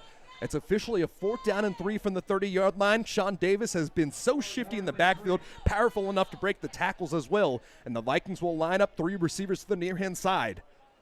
Toss over to Davis. Davis cuts it upfield between the hash marks, and Davis gets up plenty of yardage inside of the 20-yard line. Marked down to the 17. A 13-yard rush on the play. 53, Eric Asfit putting in work there with number 84. I believe that's Stephen Henry II. He had a great game last week. And here come DVC quickly. Davis lining up in that pistol once more. 3 receivers to the far hand side for Sanders. Vikings able to dig out of a big hole. Stretch to the left side. And it's Sean Davis pushing his way forward for a gain of 5 on the play. By the way, Max, don't take away any credit from Sean Davis, as I forgot to mention last play. He tore his ACL. He toughed through it in 2022. He gray-shirted. He ran track here at DVC, and he's showing off his track speed on some of these runs. I think he actually ran track in high school, if I'm not mistaken, but still 100, 200, 4x1, a lot of speed. And when usually in those situations, you want to run power or you want to run inside zone. Instead, they go toss and they trust his speed. Motions the tight end across the formation. 3 receivers stacked out to the near hand side and a flag on a false start on the Vikings here. Something I want to talk about as well. So Asvit has had to move out to left tackle today as Afoa, the 6'4", 285 sophomore from San Ramon, is out today. So a lot of shuffling alongside that offensive line for DVC, and it's kind of been the story of the season. A lot of guys going down and a deep unit really having to show up in big moments. With Afoa out, Asfit's making the most of his opportunities. He played in interior offensive line for DVC last year, and he was listed as a center. But he's showing a lot of great stuff out at left tackle. When you have the ability to play all across, inside, outside, that makes you a very valuable talent, and that'll show why you're so powerful and able to make big plays here. And another big play by Sean Davis, spinning out of a tackle at the 12-yard line, and Davis getting close to the line to gain maybe a fumble at the end of the play. Celebrating is Delta College, and let's see who has the ball at the end of the pile. Davis that's been the one knock on him this year. It's the fumbling issues, and on the replay, it looks like the ball popped out before he got. Sean Davis saying he was down, but on the replay, we could see he was not. They marked him as down, I guess. Yeah, or maybe he got back on top of the ball. The ball was definitely flopped down on the ground. Can we get another look at that replay? Let's see. So Davis was knocked down to the ground, as now it's Jason Wade into the backfield. One of those faces that I love so much on this Vikings team. But as we can see, knocked out of one tackle, had the ball popped out. It was on the ground as the replay cuts out, unfortunately. But it looks like one of the offensive linemen was able to get on top of it. So now it was a 3rd and 11. After the fumble, it's a 10-yard gain. That's a positive sign. Fumbling can be an issue, but when you're able to get on top of it again and not have it turned over, that is huge. Wade in the backfield, and Wade will get his first hand off to the left-hand side. Wade pushing, Wade fighting, Wade with the gain of 5 and the first down. Going back to that. Tackle was made by Jason Mimit. Going back to that last play, Max, I made a mistake. Eric Asfit's over at right tackle today, not left tackle, but he did a great job again there on that run from Davis that he ended up fumbling, but they fell back on it. And like you said, things are going your way when things like that are happening. Yeah, so that's actually a little interesting. I think they flipped their tackles. Mason Neubauer at the beginning of the game was lined up at right tackle, and now they've swapped tackles. Jason Wade still in the backfield. In that 12 personnel, a handoff to Wade, and Wade on his second carry of the day gets the first down and now gets a touchdown. Touchdown Vikings, 27-7 after a 3-yard rush from Jason Wade, the sophomore from Antioch.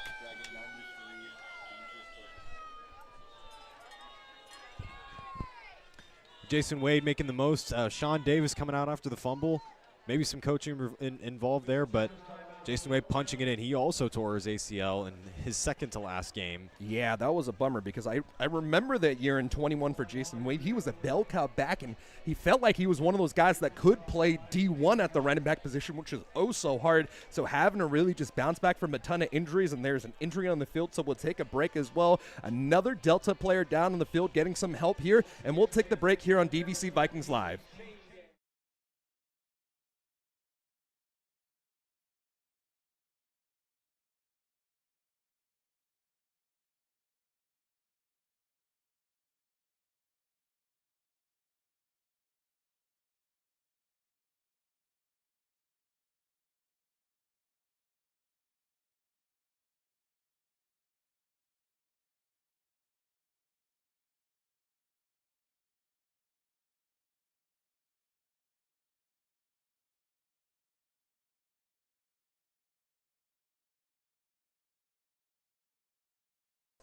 27-7 the score here awaiting the PAT, as a big piece on the field for Delta College is taken out there. Taiwan January, the 290 sophomore from Springfield, having to leave the field on the touchdown. That is going to be a big piece. He's third on the team in tackles coming into the game, but I mean, you've seen him make a bunch of plays today from his defensive tackle position. Taiwan January ranked 6th best junior college defensive tackle, Noisy Sports, in preseason. He led the team against CCSF last year with 6 tackles. Last week. Excuse me, or last week. And able to get another PAT. Perfect on the day. 4-4-4 is De Sousa, and the Vikings leading 28-7 here with 2:50 remaining in the second quarter of play. Let's take another break here on DVC Vikings Live.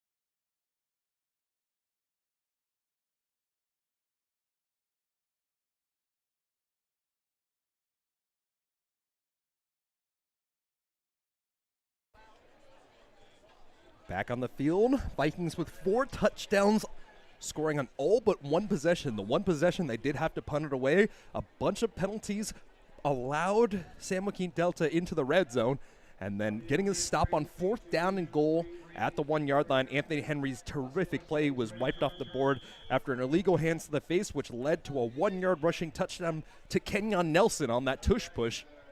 And now it's Valcaro kicking it away with his big left leg once again. This one's going to be taken by Grigsby in the end zone, and thinks once, thinks twice, and number 2 will take a knee, bringing it out to the 25-yard line. So it's something you just mentioned, Max. When DVC play without penalties, they obviously tend to play better football. And Yeah, I think any team does, right? for sure. And we've seen that here today. I mean, 4 touchdowns on 4 very clean drives versus the time they had to punt and the touchdown they gave up. 2 drives littered with penalties.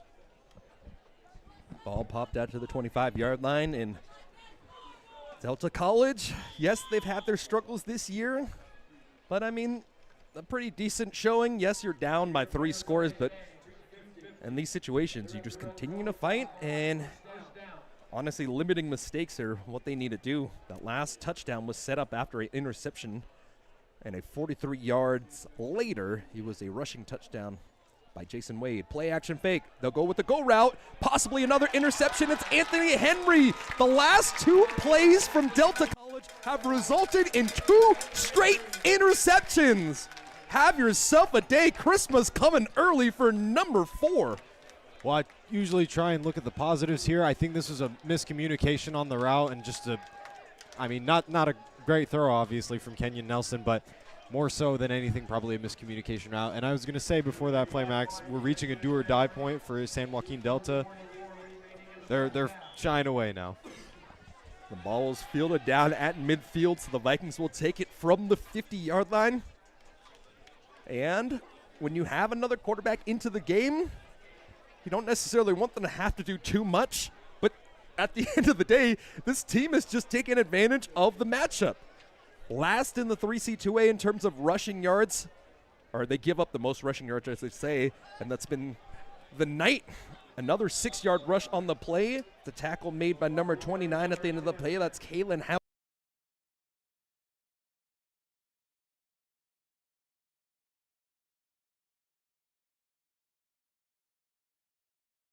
Into the second half, expect more carries for Jason Wade, Omari Taylor getting in, maybe even some Amani Holiday, unless he's injured. And a pass across the middle of the field, trying to target the big tight end, Elfadil. Good job by Ja'Kai Nichols being able to come up from his safety spot to knock that ball away. And the Vikings took their shot there on 2nd down and 4. And now they'll bring in the big boot. Actually, they'll take off their tight ends. A key point you mentioned here in your pregame notes, Max, is taking the care of the ball was going to be a top priority coming in today. Coming in against an 0-6 team, they've done a great job so far. And it's a toss to the near-hand side. Pressure comes, but Ferrari's able to make it pass on the hash marks. Runs into one defender, took a big hit at the 27-yard line, but still able to make his way forward. And they say they've got the ball here. The Vikings did fumble in their last possession here. Ferrari's been a steady hand. It was rare that he got the fumble in the last matchup. And on the replay, after taking a big hit, the ball pops out as he's potentially down on the field. I saw the line judge. I think he he pointed said he down was to down. the ground, said he's down.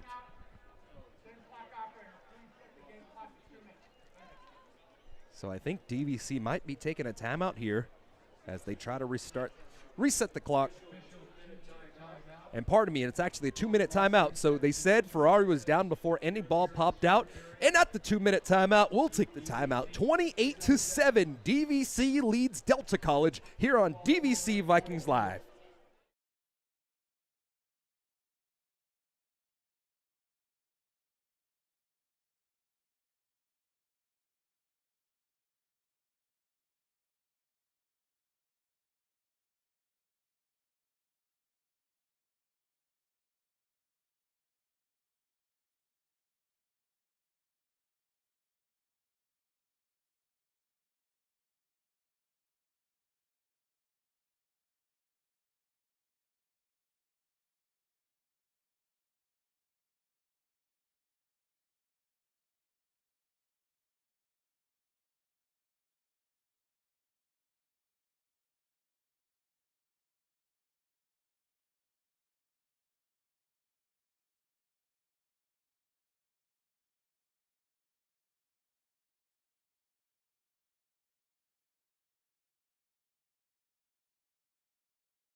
First down now for the Vikings here.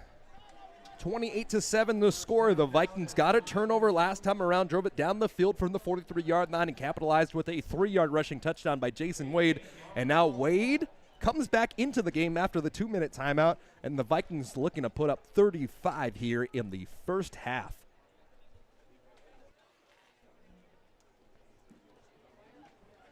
We'll get you some halftime stats in just a moment. I'm very interested to see some of the numbers tonight, but I'm also interested to see what Sanders has been able to do in his limited passing attempts tonight.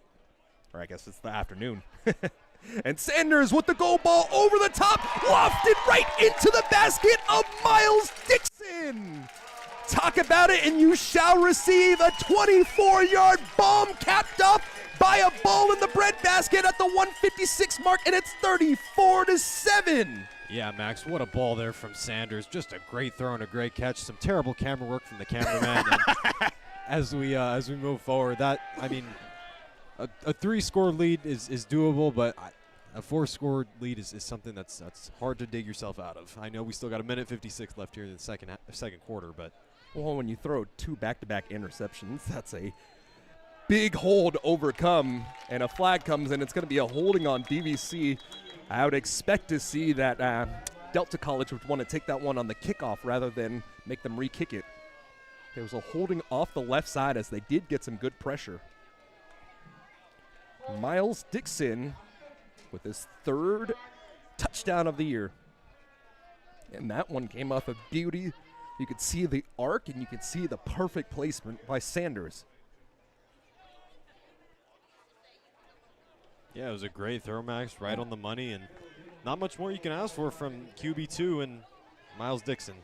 Great play. Again, apologies to the families of Marcus Sanders and Miles Dixon for some poor camera work there on my part. So they are actually not going to try to make it enforced on the kickoff. They're going to make them redo it. So from this spot, this is roughly a 29-yard field goal attempt now. It is a PAT. And so now D'Souza getting to show off a little more leg. Snap is off, the hold is down to low end over end kick, but it doesn't matter anyways. D'Souza had enough leg to hit that one from 40. And D'Souza able to cross the T on the PAT, making it 35-7. Hey, can't be too hard on the camera guy when he's doing literally 2 jobs.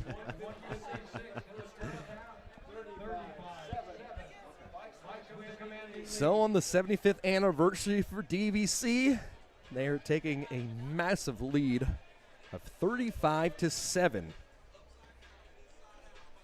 So for each team here, if you're DVC, obviously you want to carry this lead into the half, keep the momentum on your side coming out. And if you're San Joaquin Delta City, or excuse me, San Joaquin Delta, I mean, you got to go get down and get something before this half ends, because if you don't, you're in a hole that you can't dig yourself out of at that point. Yeah, and it's really tough for them because, yes, you have some dynamic athletes, but your running game has been the one thing that's kind of really started to look a little nice this year. And I don't know. I mean, this team has showed the explosive capabilities, especially last year, and you bring back a lot of similar pieces, so it's just a little surprising that they haven't been able to really get very much going at all.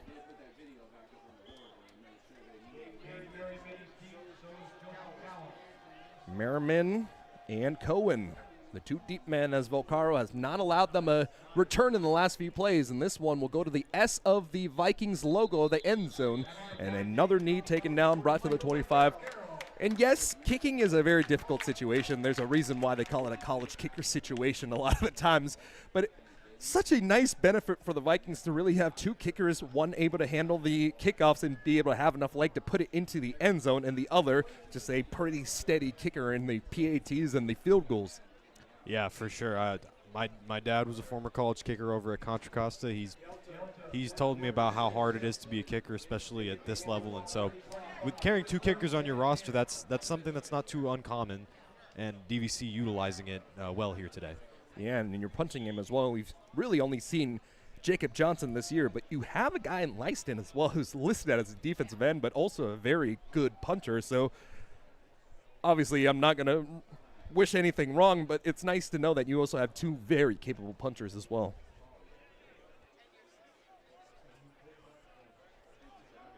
So same quarterback comes back out, and it is Kenyon Nelson, as a timeout is taken by Delta College here. And with that, we'll take another timeout here on DVC Vikings Live.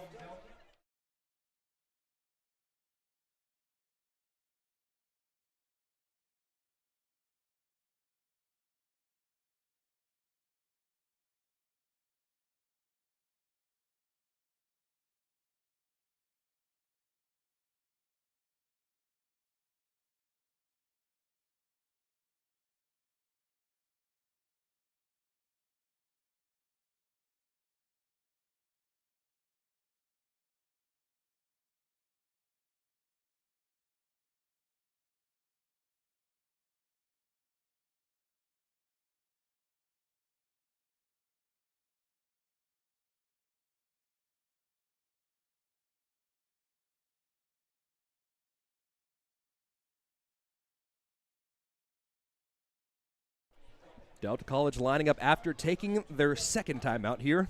1 timeout remaining. 3-step drop. The pressure comes. Taken down far behind the line of scrimmage. It's a party in the backfield as the entirety of the defensive line got there. Langston Cook leading the charge there from his defensive end spot. Langston Cook, someone who's just been emerging on this DVC defense. We've called his name out plenty of times over the past couple weeks. 2 tackles, 1 TFL, and a quarterback pressure last week. The 6'4", 230 freshman out of College Park. And now that it's 2nd down and 20 after the 10-yard sack, I mean, how – like, I've been talking about this depth at every single position, but you got a guy that is super talented in Warwick Hoban, line up to my left running a replay tonight, so thank you so much to Warwick. But you got one of your big dogs going down, and you have another guy at 6'4", 230 lined up in your back pocket, able to come in at the drop of a hat in Langston Cook. An embarrassment of riches, I should say. No doubt. Just a monster at the position. He's had, I think, 11 tackles now. I think a little more than that, TFLs. yeah. I think we can add a little more to that. But he's just been part of this unit that's been working really hard, and all credit to him and the unit. Yeah, and had no sacks going into today. He had a few QB hurries, but now finally able to get one logged into the book. And out of the shotgun, it's Nelson trying to dig himself out of a 20-yard hole. Vikings took the time to stop the clock here at 1:48. working right to left here in the last few moments of the second quarter of play. Joseph Cohen is lined up in the backfield with him. Sprint out right after the pressure comes. Nelson turns the corner. Nelson eyes downfield, throws it late across his body, and the ball knocked down to the ground. Let's see if the catch was made. Garden was the defender on the play. Both of them were jousting for that ball on the ground, and it looks like the completion will be made. Dominic Eo able to make the reception on the play. And I believe the Vikings are going to take another timeout here. So it was a pickup of 7 on the play, making it 3rd down and 17. And now this is an interesting situation. Do you try to get the first down by passing it again, risking the potential of the clock stopping? Or do you run it, allow 40 more seconds to go off the clock, punt it away, and not allow DVC another golden opportunity? I mean, you do have another timeout, so you could keep it on the ground here, hypothetically. With the way this has been going, though, I mean, DVC has no timeouts, and they've been the ones burning the timeout, stopping the clock to get the ball back. So with no timeouts left in DVC's pocket after they had to take a timeout in that opening possession, yeah, that's the interesting situation we have on hand now. it's definitely a tough decision because, I mean, through the air, obviously the last 2 drives have resulted in it going the other way for DVC, and so like you said, it is 3rd and 12. They can stop the clock again. It's a great question we're about to see the answer to. Anthony Bridges checks back into the game. And it looks like Bridges is going to be the guy that's lined up as the Wildcat quarterback. So an interesting play here with the Wildcat. Bridges keeps it, fighting off the left side of the line, and they will run the ball. Only a gain of 1 on the play as Caden McIver able to make the play alongside Wes Garton. And the clock will continue to run here.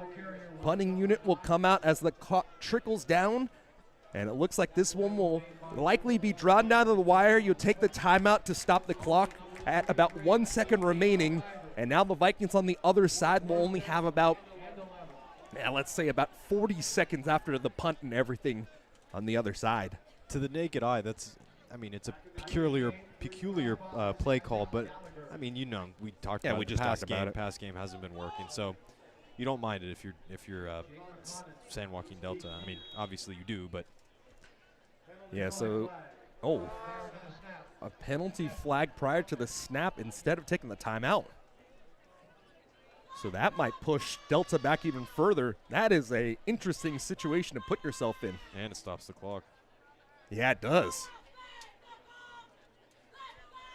These are the questions that you got to ask yourself when you're watching film. It stops the clock momentarily, excuse me. I guess the No, clock it will stop the. Oh, no, you're right. Oh, heads up play. I thought DVC would decline the runoff. But instead, the high winding punt, fair caught by Calcano at the 40-yard line. And a flag comes in at the end of the play as well. Anthony Henry in the face of a Delta player there as they try to get them off the field. This is going to be massive because if this penalty is on Delta College, it'll push them forward another 5 yards to go out to the 45-yard line. And the Vikings are in a situation where you could do a couple quick outs and try to get one more field goal to end the half. That would be the dream situation for DVC. They're already up 4 scores. Why not add a 5th on there? 4 scores in 7 years.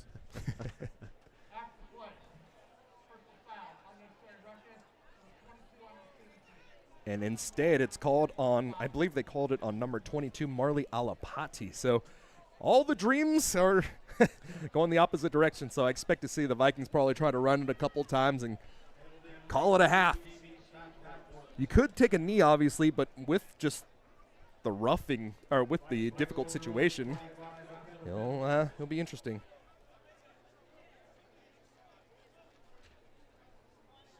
Delta will get the ball back on the other side of the half as well. So, yes, it is at the end of the half that the play stops, but you can technically call this another stop here. Sanders, a quick pass to the sideline, and it's caught, stays in bounds instead of trying to get out. Number 2 makes the tackle on the play, and that was Elliot Grigsby. And the Vikings are going to have to hurry up to the line now with only 15 seconds left. I believe that was Stephen Henry who had to just fall down. I don't know why he stayed in play. The clock stops momentarily as the chains move, but now Sanders quick again. 3-step drop, another quick out, and this one, it's out of bounds for Stephen Henry with 7 seconds left. That's a nice play design and a nice catch, throw and catch from Sanders to Henry. They've been doing it all day long. Yeah, they did it 2 in a row there, and this time, I think that was just a little brain fart from the sophomore out of San Leandro before. Yeah, for sure. Because the Vikings should have about 7 more seconds left. Now you can try to maybe run another quick out and go for a Hail Mary here. And it is another pass. Rolling out to his right-hand side, 3 seconds left. Sanders just lofts this one into the sideline with a second remaining. 1 second remaining here, and it's 2nd down and 10 from the 48-yard line. And do you run the ball, or do you try to pin one more point on the board? I expect you take a kneel here and go into the half up 4 scores. Again, I'm not Coach Collins, so I have no clue what could be coming here. Yeah, you know Coach Collins treats every single situation like it is the last play of the game, essentially. He does not forfeit any yardage here, and they'll line up with Sanders. It doesn't look like he's going to take the knee. Instead, a handoff over to Wade. Wade nearly dragged down by his jersey as Wade just lifts himself on top of number 99 on the play, Monet Latuhoy, and that'll bring us to an end of the half after an 8-yard run. So at the half, 35-7. We're going to get some stats and be back in just about 18 minutes with the resume coverage of this one. DVC on their 75th anniversary, having a big lead here of 28 points at the half. And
Back on the field here as the Vikings have a 35-7 advantage with 30 seconds left at the halftime break.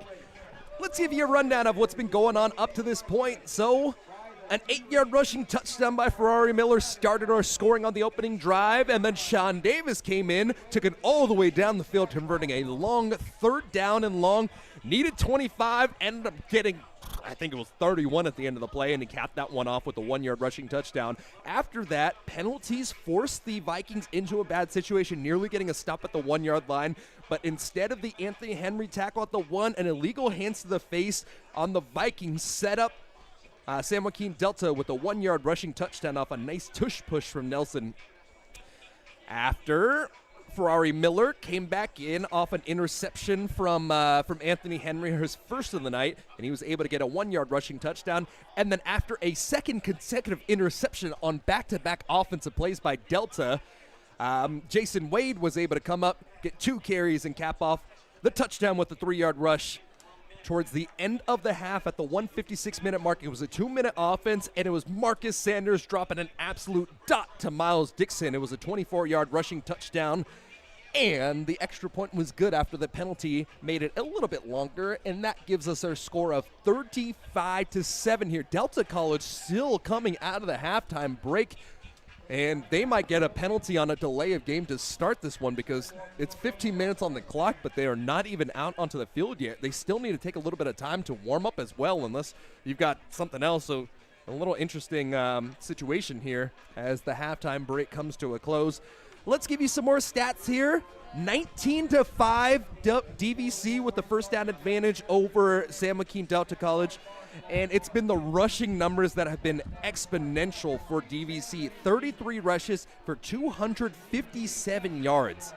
That is an astounding number. I mean, this is a team that came in last in the 3C2A in terms of rushing yards, giving up 251.7 yards per game.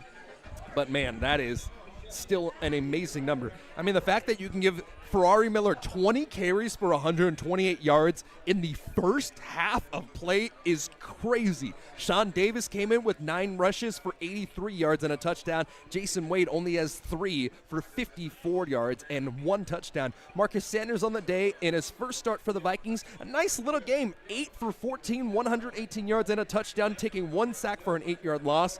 Leading receiver for DVC is David Piero, 3 catches for 56 yards, and the lone receiving touchdown, Miles Dixon, for 1. And on the other side, Kenyon Nelson, 3 for 7, 11 yards, 2 touchdowns. Not the showing that you want to see. The rushing has been pretty good for him. He's taken a lot of sacks tonight, but when he's needed to use his legs, it's been pretty solid, and he has that 1 rushing touchdown on the afternoon. Looking towards the defensive side of the ball, the leading tackler for Delta College is Elliot Grigsby, the safety. He's leading the team with 4 alongside Ezekiel McGill's 4. And on the other side of the ball for DVC, Wesley Carton with 3 tackles. He is the leader. But the capitalization for DVC, Anthony Henry nearly got that stop on 4th down and goal at the 1-yard line. It got called back, so that highlight got wiped off the board. But hey, 2 interceptions, back-to-back plays off the arm of the Delta quarterback resulted in 2 scores. So with that, it brings us back to the action on the field. Colin, thank you so much. You were out in San Francisco early on today at a convention. You came out because you needed some help, or because I needed some help, and you're running camera and doing color, man. What can't you do? It's my pleasure, Max. Just happy to be here doing what I love. Absolutely.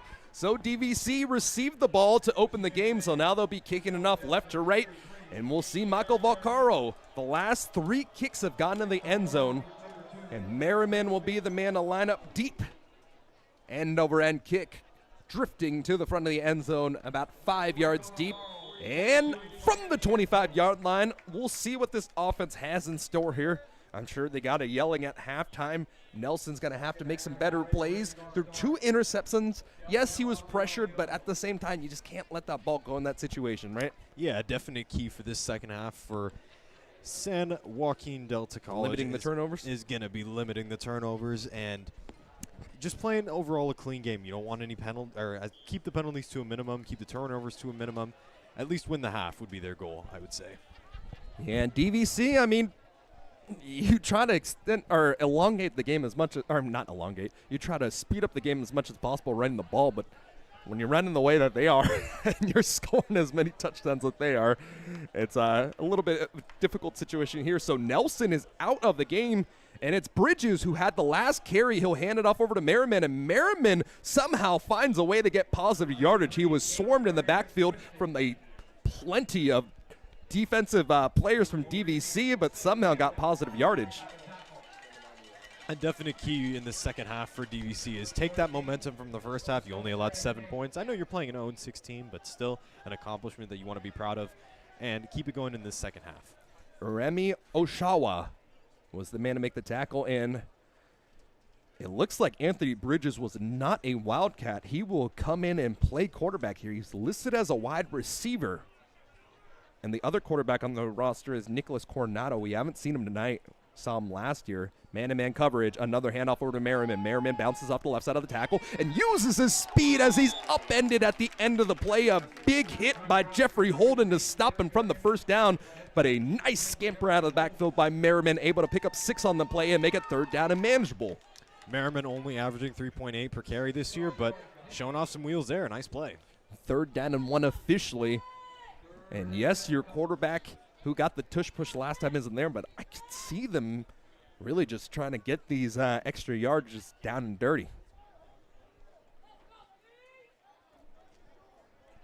Now trying to convert their first down since the early part of the second quarter.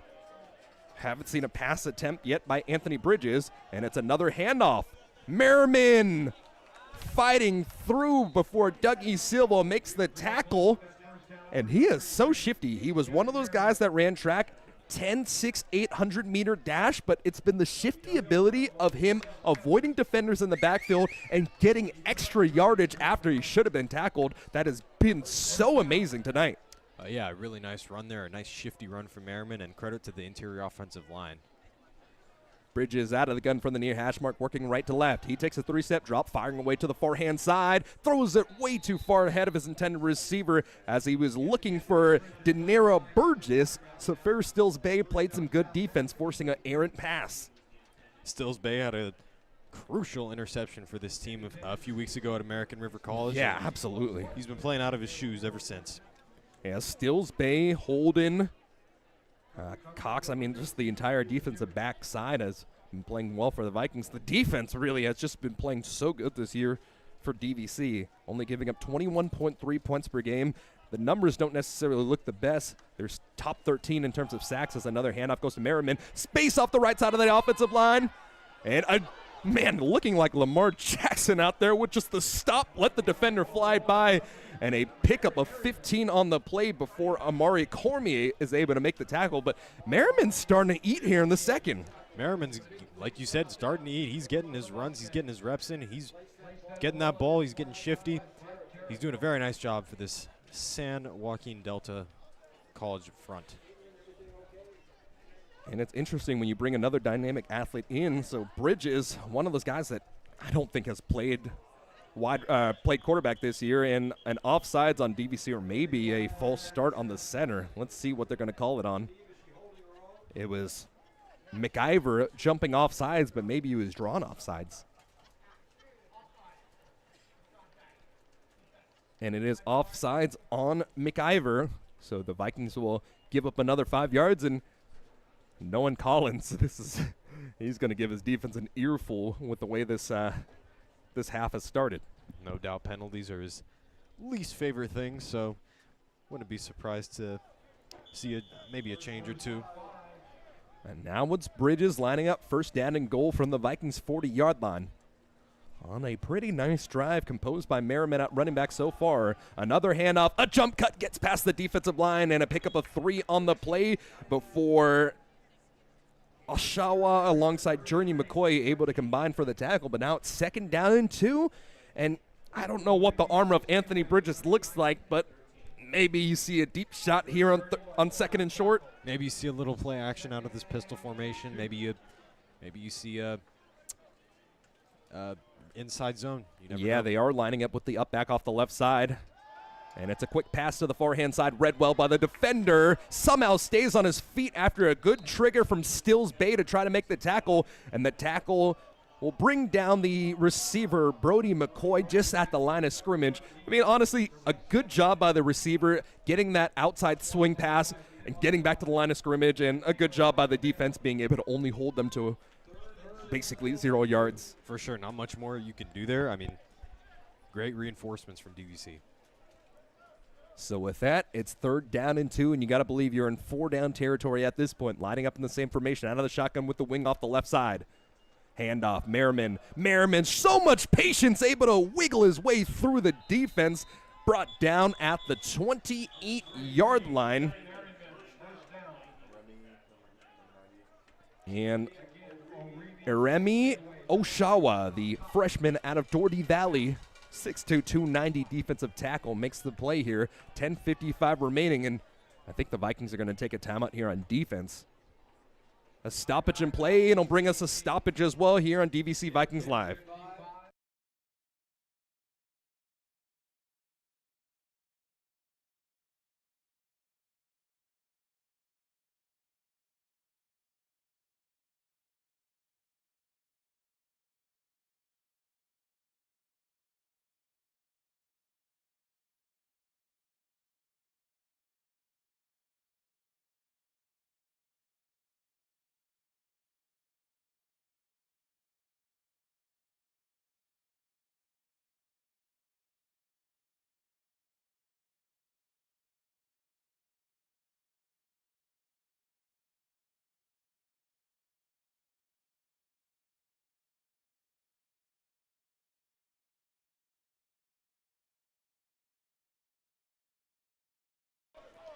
Back on the field after the timeout, it seems like Coach Collins and Coach Kenyon took that timeout to yell at the defense. And now they'll line up an aggressive mug look front. Wing off the left side of the offensive line. A low snap handled well by Bridges. Bridges firing away, has a man back of the end zone, dropped into the bucket. And De Niro Burgess with the 28-yard reception, a flag down behind the line of scrimmage. Anthony Bridges came into this game, fires a deep ball, and a miscommunication between the corner and the safety. And it's a roughing the passer on top of all that. I thought it'll be enforced on the kickoff. I thought maybe that could have been a false start. Maybe it was part of the play design. It looked like everyone jumped except all of the offensive linemen, but not to be. Yeah, and miscommunications playing cover 3 has been an issue here. Didn't quite see the replay, but in the Shasta game, there was 2 different times that the Vikings have gave up a deep ball because the corner thought it was a different play call, and he didn't drop back to cover that back third of the play. And so now, for the second time tonight, we'll see Hunter Gutierrez taking over the kicking duties today. Pressure comes off the edge, doesn't dive for the ball. I don't think he wanted to hit the kicker. So on the opening drive here of the second half, Delta showing some life. 35-14 is the score here with 10:50 remaining. And on their opening drive here after receiving the kickoff, they go all the way down the field and get the score. And I can already see the anger shown on the back of the head of Collins here on the sideline. Yeah, no doubt. I mean, if you're San Joaquin Delta, that's almost exactly what you wanted. Maybe just a touch methodical, but you got there in the end. And if you're DVC, that's not how you wanted to start. I mean, you throw in a quarterback that is listed as a wide receiver and he drops a 28-yard bomb. You're going to take that any time of the week. And with that, that is the first touchdown of the year by Brody McKee. I believe that was the intended receiver, or the receiver at the end of the play. And so now the kicking unit comes out, and the Vikings are going to want to take out some of that frustration as the 15-yard penalty will push the ball forward. So when we saw the game start, we saw a surprise pop-up onside kick. Do you maybe see something along those lines again, especially in this situation? You might. We're getting down to that time where DVC controls the clock, so maybe SJD doesn't want to give him any breathing room, any chance. So possibly, Max. Very well, possibly. A 21-point game here as DVC leads 35-14 here on the 75th anniversary afternoon. And the kickoff right in the V at the DVC midfield logo from the 50.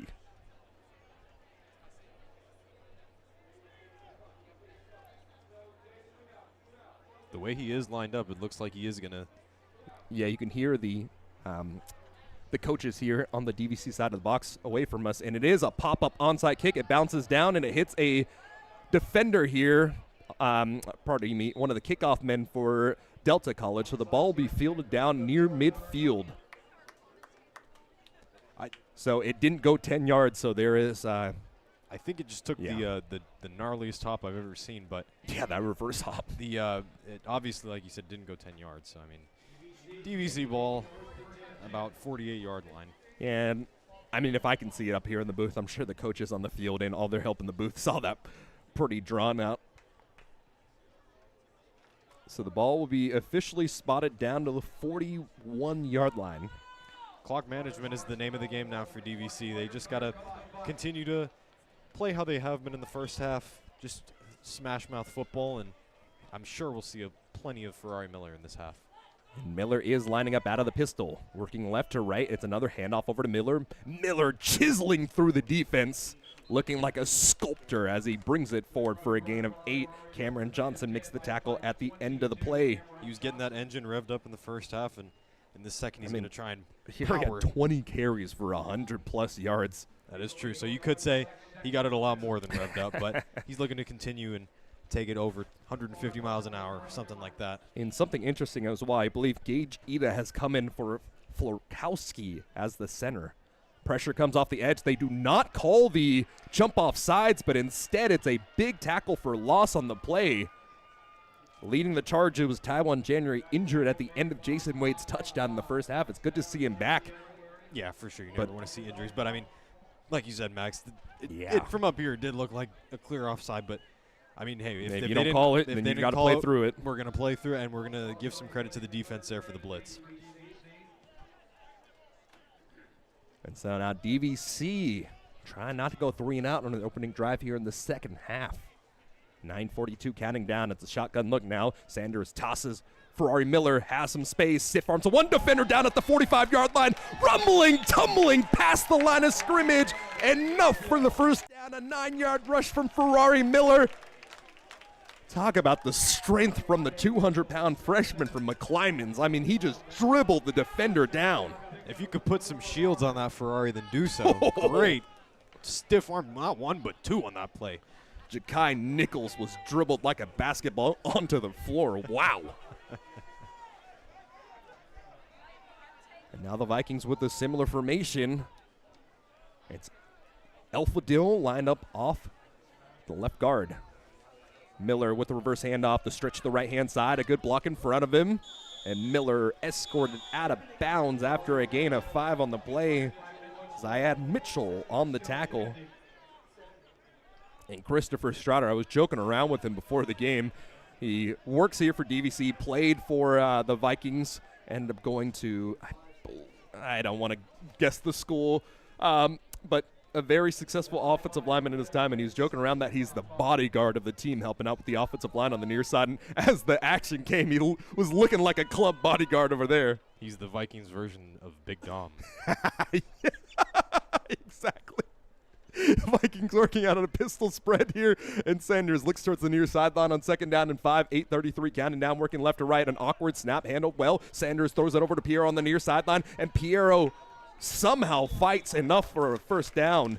Caught it right at the sticks and had a man all up inside of his legs. It was Chartarius Clark wrapping it up, and I mean, you could see the lower body strength of Piero being able to get an additional 3 yards after the contact.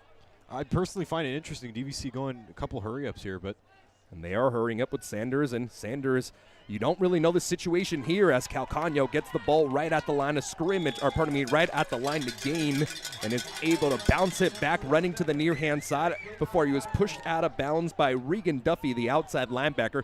But in this situation, you don't know how long Teddy Boris is going to be out for, so yes, you want to keep running the ball, but you also want to get your second quarterback to get comfortable in this offense and to really start to find his groove offensively as well. We saw really nicely placed ball over to Miles Dixon in the first half, but now we're just seeing him starting to orchestrate some of these drives.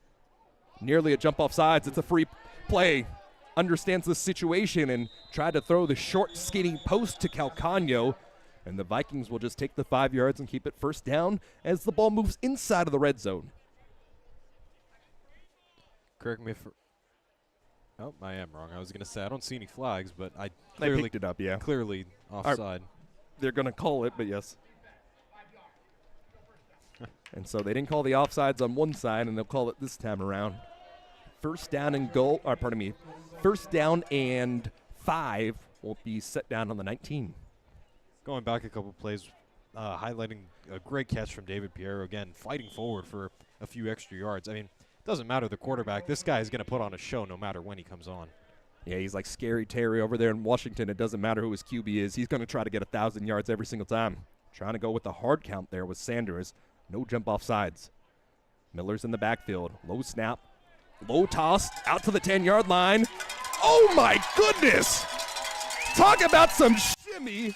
Stephen Henry looked like he was going out of bounds the entirety of the time. Instead, he sits himself down, kicks his center of balance under him, and he's in for the touchdown. 3 catches, 44 yards last week, and a touchdown. Showing a little shimmy shake there.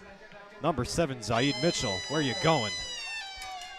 And with that, the second passing touchdown of the day. The first one was all off the arm of Sanders. This time, it's all with the legs of the receiver.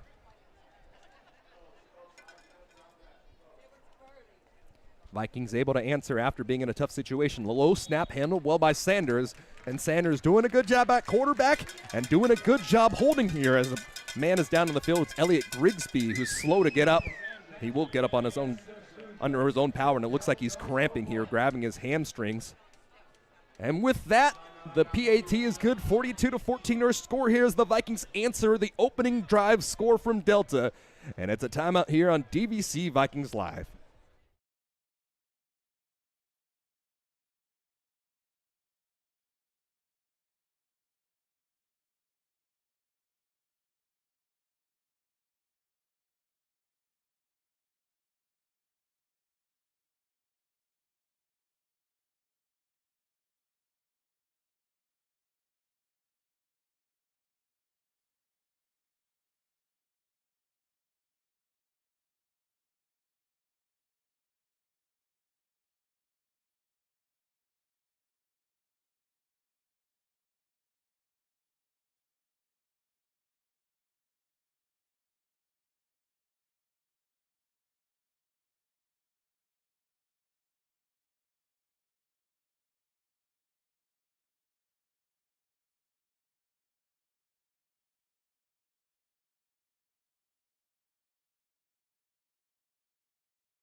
Seven, 11.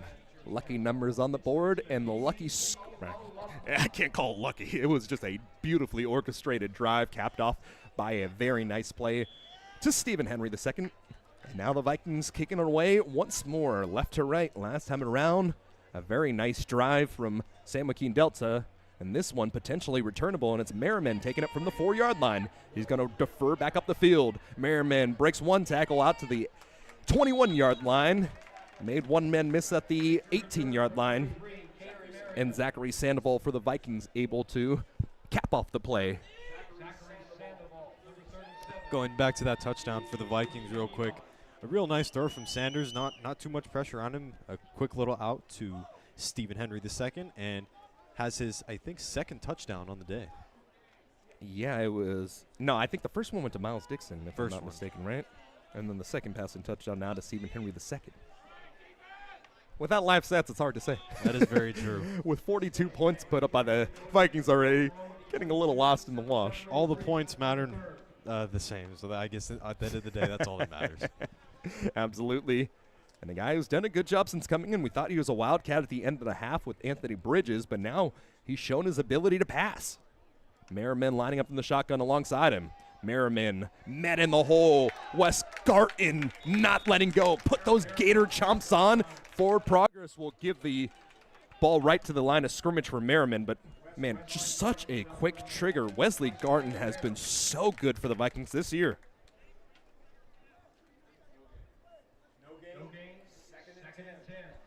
Man, this linebacking core has been so tremendous for the Vikings this year. Alapati decided not to go to Army. Completely understandable, especially because you have to stick with the military program for 5 years after you're already done playing football there. Santino Acevedo, a former 3-star recruit, 2-star recruit in Garden. A lot of big names here for DVC.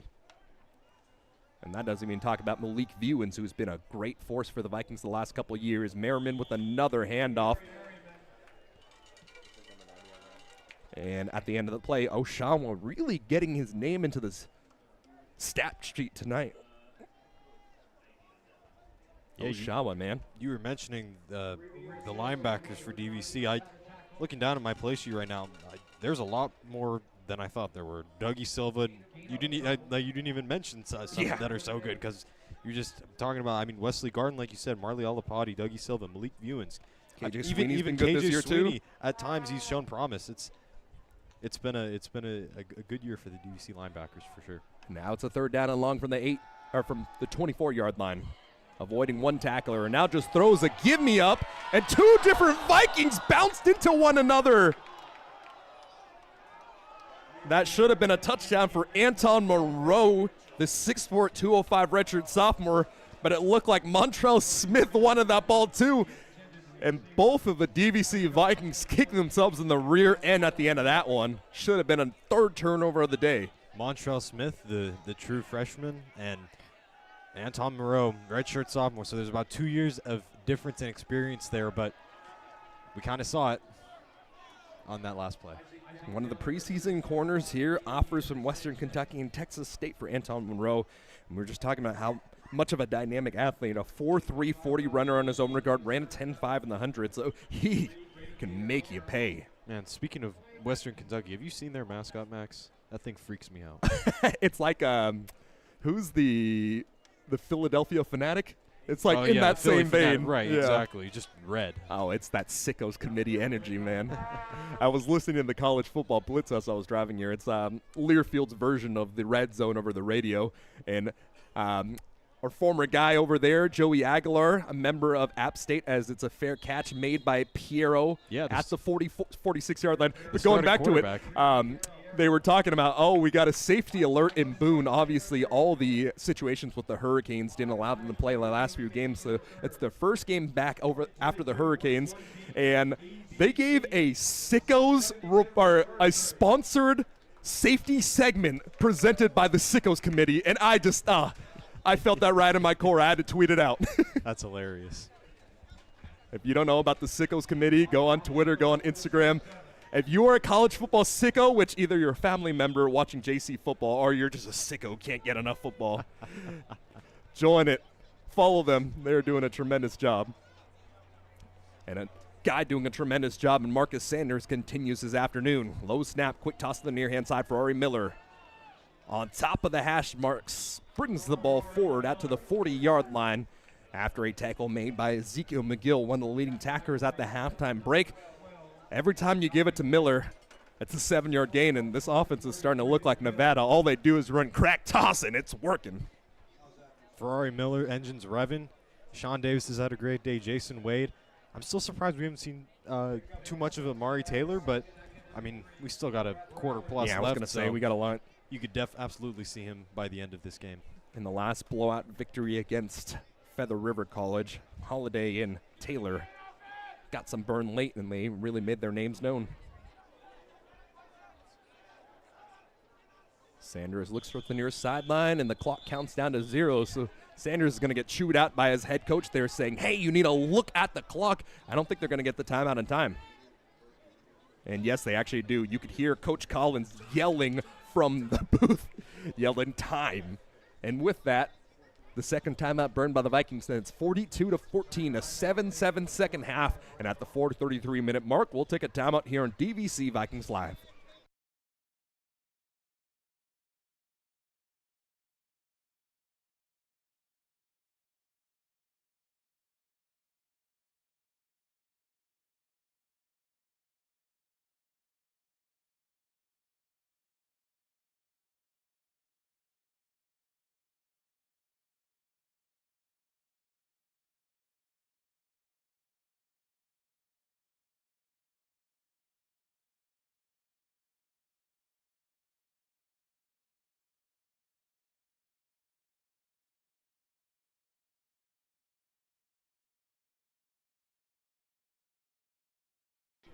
We were talking about the Hilltoppers of Western Kentucky with, I believe he's called the Big Red, one of the best mascots. You say he's threatening. I say he is right on brand. I have no idea what you're talking about, Max. That dude looks like a freak. Play action, fake pressure comes. Marcus Sanders just has to throw the ball away. Live to fight another down, but I think a holding is going to push the Vikings back all the way there. Ball thrown, or pardon me, the flag thrown right into the feet of Ferrari Miller. And something that has been a little tough and I think is going to really pay credit to the recruiting of Ferrari Miller in the future. The Vikings have thrown him on a defensive end a lot. They go protection sliding to the right-hand side, leaving Miller one-on-one with the defensive end. And typically that's not what you want to do. But more times than not, Miller has been so good in that pass protect, being able to stone that defensive end and still get the key block. Yeah, like you said, it's not something you typically do, but it's worked today very well. And rewarded for the block on top of the hashes from the near hash. Just a bullet fired out of a rifle. Usually on 2nd down and 12, you're trying to make it 3rd and manageable in the rush, but when you just get 14 yards outright, hurrying to the line, it's going to be the hurry up now. Vikings working with Temple. Elfadil from the near hash mark, or pardon me, he's lined up as the lead blocker, and it's another power here as Ferrari Miller able to get a gain of 2 on the play. Elfadil missed his block, allowing the defensive tackle there to try to make the play, but just continue to talk it, being wax poetic about how good Ferrari Miller has been. Going back to that real quick, I mean, you got to give some huge credit to Eric Asfit.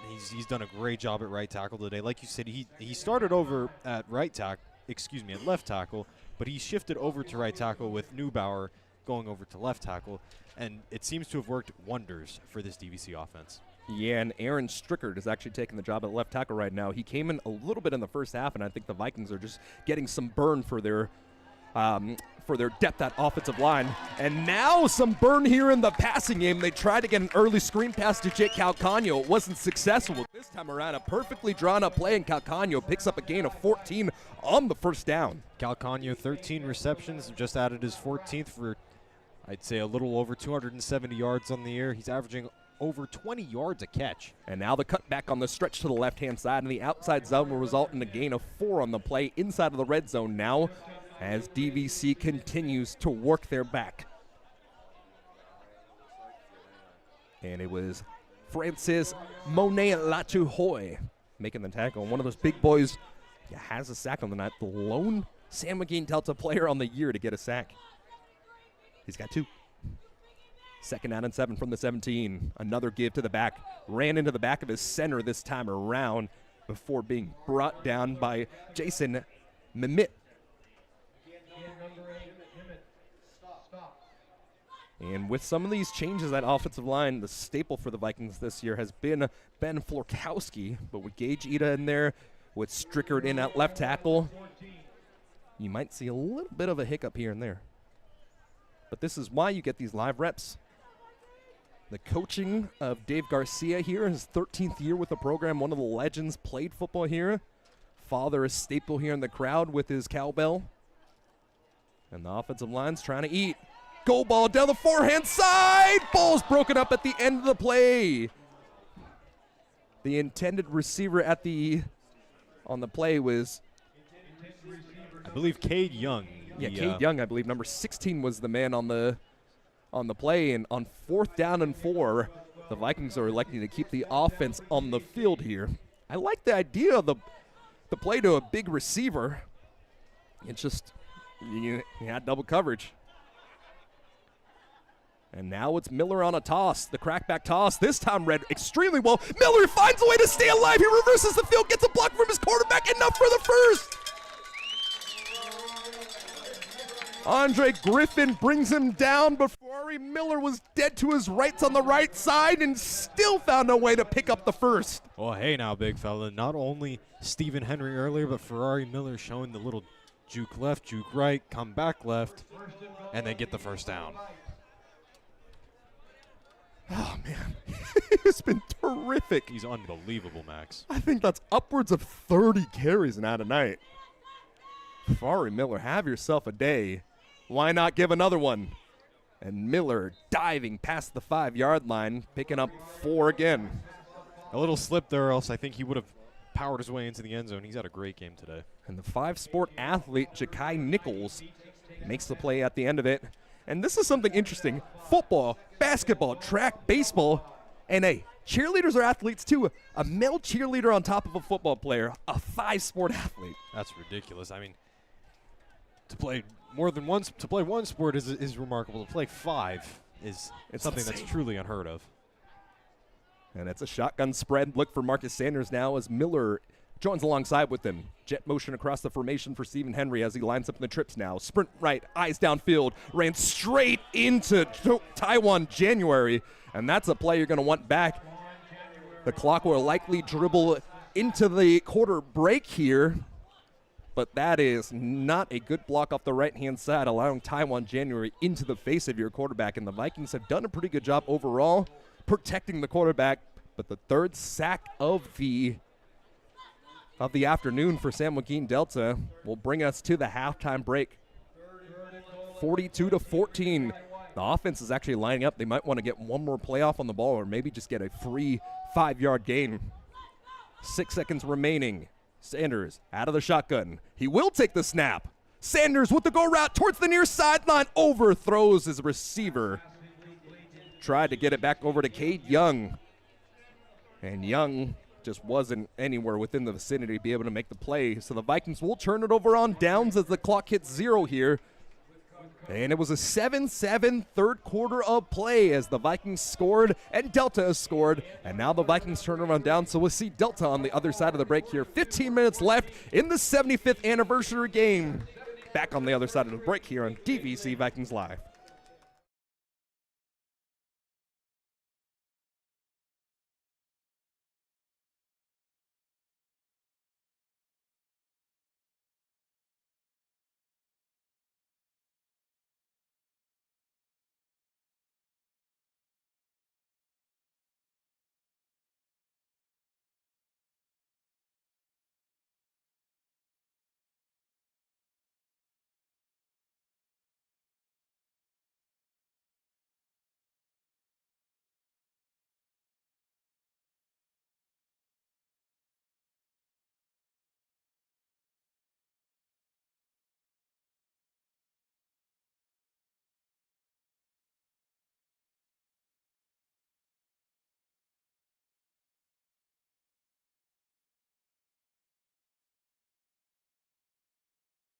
And so I was mistaken.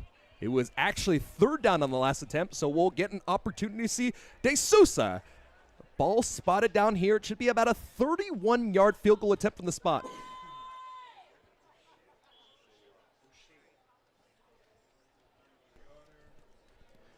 He hit this spot for a PAT early on, and now the end-over-end kick able to split the uprights, and the Vikings able to get the score on their second drive of the second half. Actually, I guess this is technically the start of the fourth quarter here, but a 45-14 score is what we've got on the board after the 31-yard field goal attempt is true.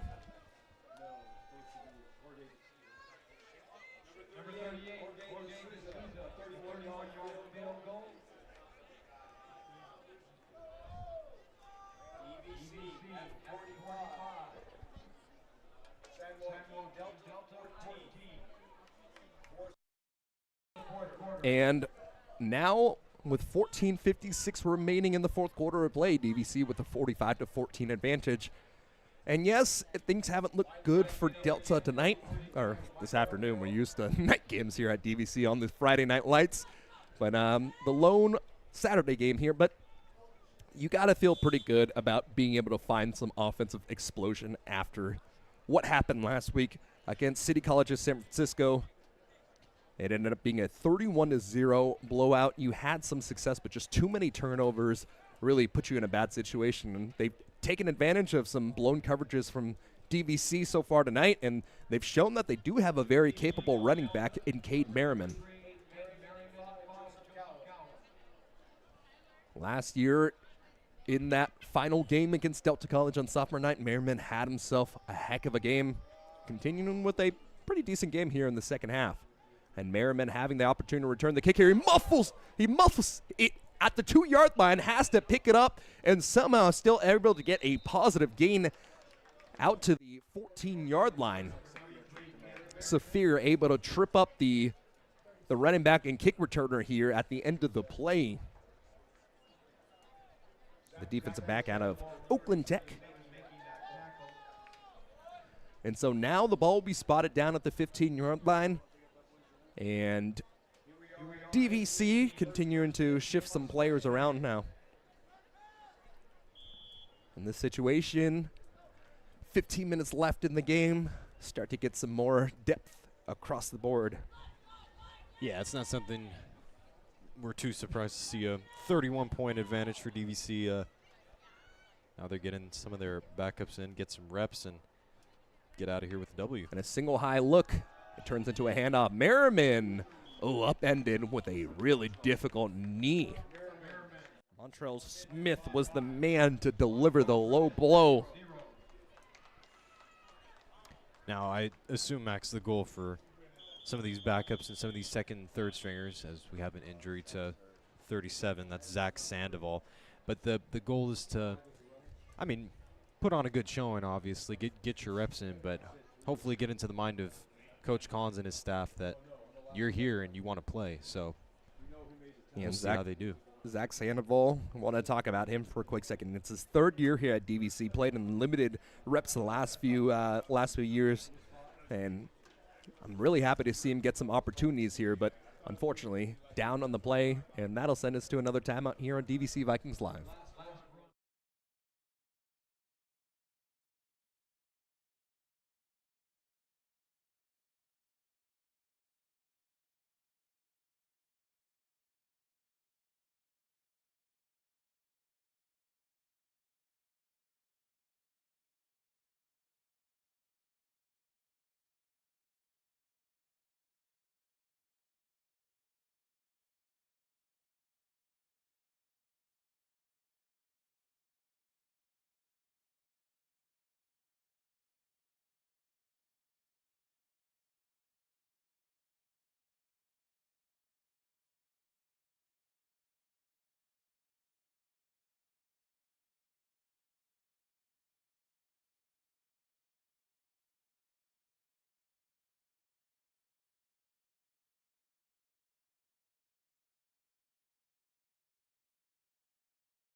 The lovely training staff of DVC helping Sandoval off the field.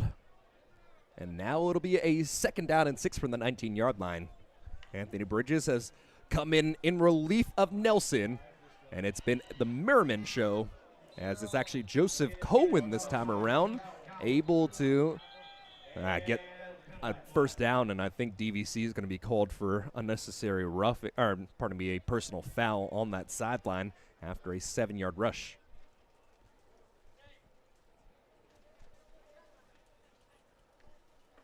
That is one thing that DVC definitely needs to clean up today. Too many boneheaded personal fouls. This is a team that, when it rains, it pours. Oh, no, it's actually on Delta College, so that'll... Let's see. Okay, so they will say it's a dead ball foul, so it will still be a first down, but after the first down yardage, they'll move them back 15. So enough for the first down, but that one's going to march him back. You can still make that same point, Max. The personal fouls, something they need to clean up, and not just that, but the penalties in general. Absolutely. Both sides, really. So after the play, it'll keep the running back Joseph Cohen back there. A former athlete of the year back in high school. And he just trying to get as much yardage with his momentum forward after Wes Garton, one of the starters still in the game for the Vikings, makes the tackle after the 2-yard game. Is that Joseph Cohen, the backup? Yeah, Cohen's in there. So, I mean, played a lot of football. 3-year starter in football, a 3-sport athlete, and I mean, yeah, he's a good athlete, and it's hard to get playing time when Caden Merriman, we've seen him with so much ability. Absolutely. Cover 1 look for DVC. Yeah, 1 safety high. Fakes the handoff, and now it's a quarterback keeper. Makes 1 tackler miss and pays the price. Big number 0, Montrell Smith able to make the play, but I think they're going to call him for roughing. I don't like that. You turn the shoulder. Wesley Carton had him wrapped up, and as he was falling down, the safety or defensive back, pardon me, over the top, Montrell Smith went in to lay the blow with his shoulder. This might be on the offense side, Max. And let's see that replay again. See that one more time. Again, I mean, this cameraman needs to be fired, but holy cow. I'm all for self-deprecating humor, but man. And it is going to be a personal foul called. I was incorrect there, but I mean, I thought he just lowered the shoulder. Look at that one more time. Yeah, let's take a look at that one more time. They're going to say he went at the head there? I thought he got down on his shoulder. No, I don't think they called targeting, so I think it was just I think they already said he was down and just took the unnecessary hit. But unnecessary roughness. I mean, I could see that for sure, but I mean, I'm all for protecting the players, but in that situation, I think you got to call it a bang-bang play. But regardless, he was still going down. So. Ball spotted down to the 40-yard line. I mean, yeah, you want to try to jar it loose, but yeah, live to fight another down. So an up back will be lined off the left side. Working out of the shotgun, it's been Anthony Bridges so far in the second. Working out to his right-hand side and lofts the ball into the head. I mean, a flag comes out at the end of the play as well. The idea was there for a guy that's listed as a wide receiver. He is reading the defense pretty well, but execution-wise, with the cohesion of the unit, is a whole different story. And I think this one is going to be a holding on Delta. No, but it's an eligible man downfield. Wow, they're actually going to call this. Sorry, I'm a little jaded this year, especially seeing all this stuff over at that Cal-Miami game. I was right there in the end zone. In the moment, I thought it was a terrific play and just the magnificent playmaking ability of Cam Ward. But going back and watching the replays on Twitter, I was baffled. Unbelievable. So many times this year. The RPO has become such a big part of offenses at the NFL level, and especially at the college level. You gotta call when a guy's 6 yards down the field, man. No doubt. And the penalty is declined here, and a quick screen pass. I don't even know if you can call that one a screen pass, as it was just a whip over to the near hand side by Brody McCoy. And at the end of the play, it was the linebacker Jamil Shelby, the freshman, making the play.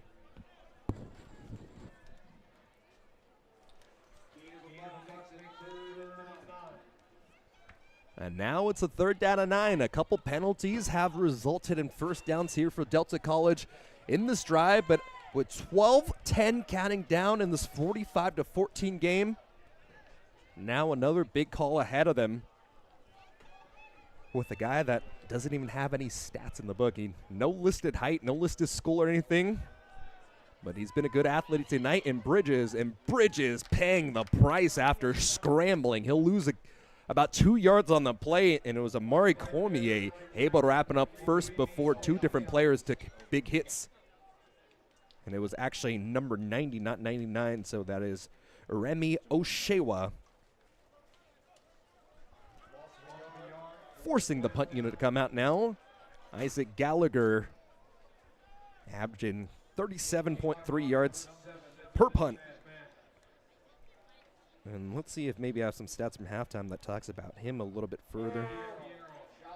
As David Piero is the shallow returner, and Jake Calcano deep back there. High, winding punt will be fair caught by Calcano at the 23-yard line, and that'll give us an opportunity to see what this offense can do. They've been running the hurry up a lot of different times tonight. And now they've done really well out of it, to their credit. Yeah, like I was talking about, you want to use every single opportunity as possible. I mean, it doesn't matter if it's in practice or late in a game where you're up a lot. You have to value every single rep you get, and that is how you get better. And that's one thing Collins preaches. It doesn't matter. It's the preparation throughout the week, and it's how you get yourself set up. And now there's actually going to be a change-up at quarterback. It looks like Sanders is standing on the near sideline. And for the first time this year, a familiar face, sophomore quarterback Isaiah Newton able to come in. Newton, the sophomore out of Napa High, played quarterback for the Vikings, got injured here, but he's a dynamic athlete, and he can definitely run the ball as he hands it over to Jason Wade, who brings it out to the 30-yard line on a pickup of 7 on the play. But just highlighting Isaiah Newton a little bit more, didn't have too many opportunities passing the ball last year, 11 for 1986 yards in an interception, but where he really comes into play and where he could play a factor for the Vikings going forward is instead of having to go wildcat if you want to go into a weird situation, you can have him as the guy who can pass the ball, who can go in there, run the read option very well, and he does run the read option as he carries it off the right side of the offensive line, finding the sideline past the 40, and Newton with the first down rush. But like I was saying before, let me finish my point, sorry about that. Newton is a dynamic athlete that you have at quarterback, and he could play an interesting fold as the season progresses. Yeah, no doubt, Max. Before that play, I was going to let you know, you said he's a great athlete, and they could run that formation many times. I wouldn't be surprised to see read option, as we just did there. And we haven't seen him in that 12 personnel, but I'd be really interesting to see what he can do. We've seen it a few different times, speed option, read option with Borres, and another handoff this time around, and just a terrific read by the defensive lineman. That was Taiwan January smothering Jason Wade for a tackle for loss of 3 yards. But I'd be really interested to see what the Vikings are able to do in that 12 personnel. You've seen them a few different times with that jet sweep motion, but when you have a guy who can run as well as Isaiah Newton can in the backfield, you can maybe start to see possibly some of that triple action when you have that jet sweep and then you have a speed option and the jet sweep into a read option and kind of a triple option of sorts out of the gun. For sure. You just highlighted the brilliance of the formation. I mean, you could do so much off of it, and it's great to have a guy Newton like to pass. His first pass is completed, and still somehow staying on his feet as the scrum rugby look. And a flag will give the Vikings the first down. So the catch was made by Rick Camacho, the freshman wide receiver, from what I believe is his first catch of the year.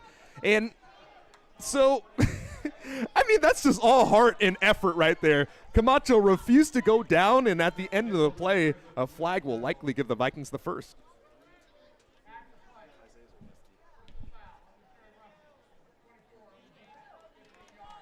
And something else to factor in, as Warwick was telling me about, Isaiah Newton is the lone lefty quarterback, so that does change the way that the protections go on.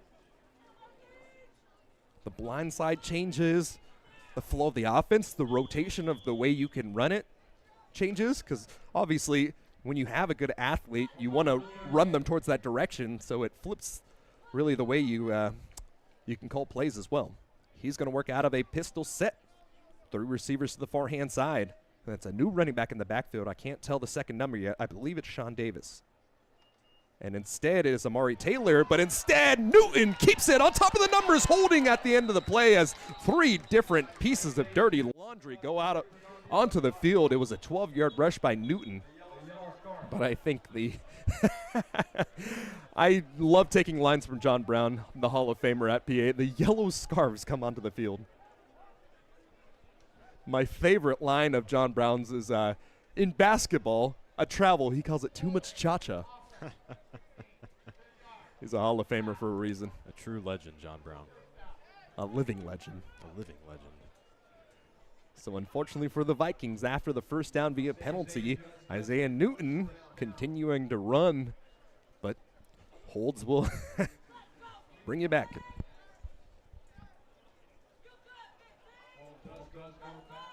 So the hold was called far down the field, so the ball will still be first down and positive yardage. So it's first down and, let's call this one 6 from the 35-yard lines of Delta College here. 8:30 counting down, 45-14 is our score here.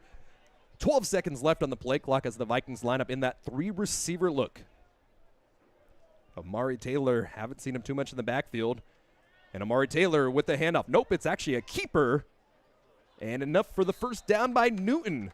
That was interesting. So both of the players, it almost looked like the way that Wake Forest likes to run their RPOs or their read options, where you kind of hold it in the pocket for a while and another flag at the end of the play. I think some composure being lost by San Joaquin Delta. But the mesh point was elongated for a very long time, and at the end of the play, it allowed Newton to use Taylor as the lead blocker. Yeah, no doubt. You think of lefty quarterbacks, obviously, that you kids today are going to go right to Tua Tagovailoa, but Newton looks more like Michael Vick when he runs the ball. Just head down, running forward, gaining yards.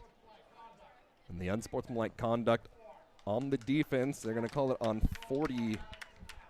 I didn't hear it quite cleanly. I think it was on 43, Ezekiel McGill. But, yeah, I mean, it's definitely a fold that the Vikings haven't used up to this point in the year. But, I mean, sometimes you just want to get athletes in space, and that is a way to do it. Yeah, but just going back to my sickos energy, deep in the bottom of that ACC, man, Wake Forest has one of the most interesting offenses in all of college football with just that so delayed read option that they run. No doubt, no doubt. And it's another read option. This time it's a quarterback keeper working off the right-hand side, shaking the defender to the ground, another sidestep, and he's in for the touchdown. 15-yard rush for the TD by the ATH in 15. Well, I mean, he had me fooled. Like I said, this camera guy not on his game today, but still, 15, handoff. I thought it was going to Amari Taylor, the back. Let's see this one again real quick. I just want to see the beauty on display as he broke two defenders down before trucking a guy at the goal line. Right here, takes it off the right side. Whoop! Whoop! In for the tackle. Feel like Berman there. Shout out Boomer. That's not what I thought I'd hear today.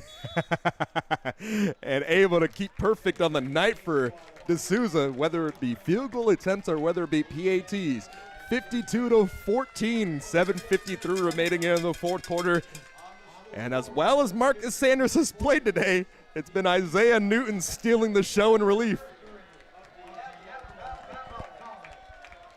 Like I said, Max, he had that Michael Vick running style, just juke left, juke right, and then a little shove in the end zone.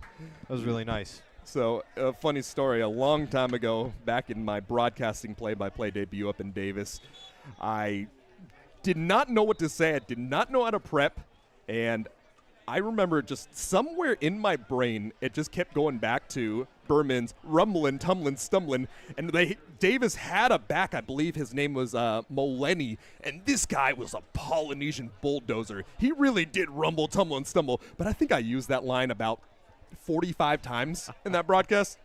I didn't know what to say when they were in the open field. It was just rumbling, tumbling, stumbling forward.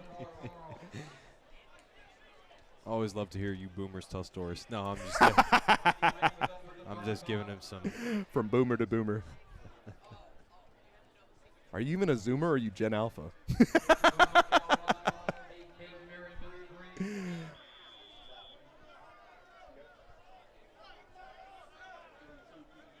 Michael Volcaro. Jotting forward, swinging the left leg, and once again, the Vikings kicking off, an opportunity to return it from the 3-yard line, but instead Merriman's going to fair catch it. The officials were not on the same page. The Vikings, I mean, it's a good job there not really pursuing. He didn't really raise his hand up in the air. Saphir Stills Bay was in a position to absolutely rock Merriman, but for the safety of everybody, the officials just said, okay, he did call the fair catch. Yeah, Stills Bay was going to lay the wood there. I mean, if no fair catch signal went up, but in the end, I mean, he was just standing there. He was standing there. But also, do you remember a few years back, I believe it was North Texas, the punt returner faked as if he was calling the fair catch. He stood up in the air and jumped around a little bit and then took it down the sideline for a 75-yard touchdown. So, I mean, that is it's a strategy. Yeah, I mean, it is, but I'm honestly on both sides just glad that they called that one dead and they bring it up to the 25-yard line, and we get to see more of what number 9 has in store Anthony Bridges. Took over at the last possession at quarterback. We've seen 3 quarterbacks play today. And Jordan Brown able to hog tie up that running back. There's a lot of the pile of humanity on the field there. Slow to get up as Cohen was the carrier at the end of it all. 7:30. Tick, tick, tick. Time is running down here in this 52-14 game. Whoa, well, our cameraman with some Eagle Hawkeyes. Who's Coach Collins having a conversation with down here? I think that's the doctor. That's the team doctor. Would make sense after we saw Zach Sandoval go down earlier. Trainers working him out. And now the play clock hits 0, and it'll be a delay of game. So what was a 2nd and 7 will now turn into a 5-yard loss. Delay of game makes it 2nd down and 12. Well, I'll tell you what, Max, she's ready to go home. SJD going to drop to 0-7. I mean, yeah, but we still got 6, 7 more minutes of football here. Another give. Cohen fighting, and a game to 2. One thing I'll say for every back that's really played tonight is they have not gone down on first contact. It seems like every single time they're just showing the heart of a champion, continue to get that yak. And a man is down on the field. I don't have a 51 on my roster. It looks like 51 is down there. And with that timeout, or with that stoppage in play, we'll take the timeout as well here on DVC Vikings Live.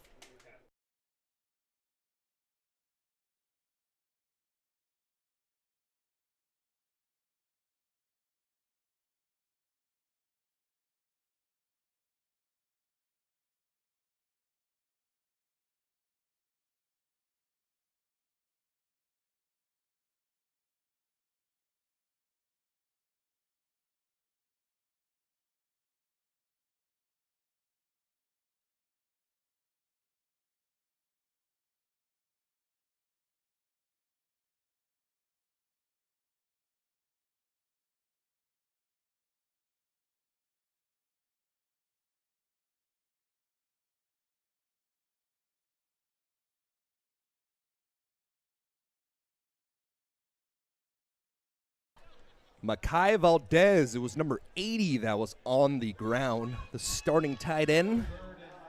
He's a hurdler, football track, had 3 catches for 26 yards in that last matchup against City College of San Francisco. And so now will be a 3rd down and long at the 6:45-minute mark. After the injured player left the field, the clock will continue to run.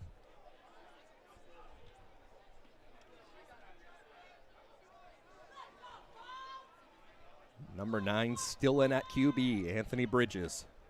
Bridges takes the low snap. Bridges rolls out to his left-hand side, undercut and intercepted. Out to the 30, down to the sideline, 10, jump cuts inside, falls down to the 5-yard line, and that's Kemen Brown. KB with the INT. Keemon Brown with a great play, the redshirt sophomore.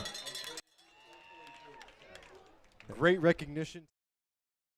Saw the ball, its target, recognized early, came down, picked it off, took it the other way, and I think that might be. And there's an injury on the receiver on the end of the play as well, insult to injury. So Anthony Bridges was the one to get the one to start the second half, and he throws his first interception of the game after 2 interceptions on back-to-back plays by Kenyon Nelson. The game started with McAlpha, but on the very first drive, he took a massive blow on 3rd down on a sack and was taken out the game. Kenyon Nelson came in, a former 3-star recruit with some names under his belt when Army, Colorado State, and Tennessee offering quite a while ago. But just really hadn't found very much success whatsoever against this Vikings team. And so when we thought Anthony Bridges, came in the 4th quarter to run the Wildcat to end the quarter, he stayed in that quarterback. He's thrown a interception here, but he had also thrown a touchdown. And so for the Vikings, it'll be Isaiah Newton back in the game. Newton's been running that read option oh so well. And now the Vikings will give Amari Taylor on his, I believe, third handoff of the day. And Jaden Crawford ends up with the hog tie at the end of the play. Yeah, I want to give a special shout out there to Keemon Brown. Works harder than a lot of people know. And getting his, I believe, first career or first interception of the year. Absolutely. Another read option, this time pulled by the QB, and Newton in for a second rushing touchdown. Back-to-back drives, Isaiah Newton in the red zone, in the end zone. Somebody says, I've got Isaiah Newton on fantasy. That is the deepest sleeper in the If you start a third-string guy coming in here and he gives you those points, you deserve it. And I believe Newton is in there to hold the kick as well. All the quarterbacks getting some reps at holder. Crossing the T on the PAT, and now it's 59-14 at the 5:39-minute mark here in the fourth quarter of play on the 75th anniversary afternoon. A beautiful Saturday it's been here at Viking Stadium. And let's take a quick timeout here on DVC Vikings Live.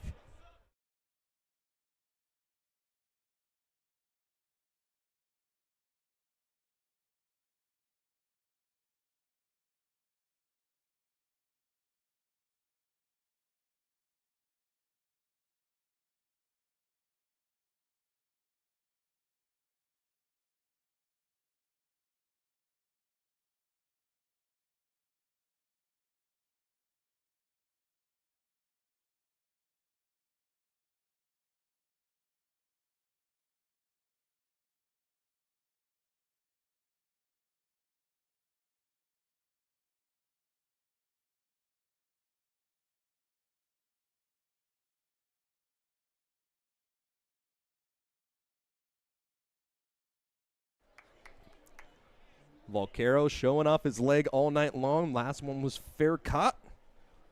And now for, I believe, his fourth kickoff of the second half. And it's fielded by Grigsby. Grigsby from the near hash mark works his way back out to the top of the numbers. And he's eventually brought down by number 55 for the Vikings. I believe that is Santino Acevedo. So it's interesting to see, oh man, Santino threw a big hit because the starting safety, Elliot Grigsby, is still down on the field. And these are the interesting situations here at the junior college level. Obviously, you have depth on special teams, but when you have starters here that haven't played in a while, you get a little juiced up and you lay a big hit. And unfortunately, a man down on the field. So let's take another timeout here on DVC Vikings Live.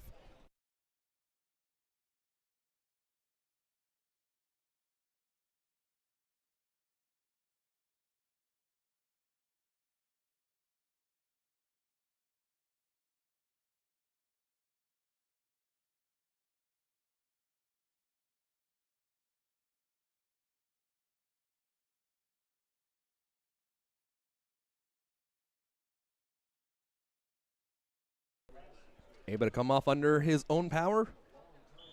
Good to see. He's had himself a night. Obviously, the defense giving up a ton of points, but we've called his name quite a few times, being able to make a play and stop a potential touchdown. And after throwing an interception last time around, Anthony Bridges still staying in the game. Bridges, another handoff, as Cohen with a 2-yard carry.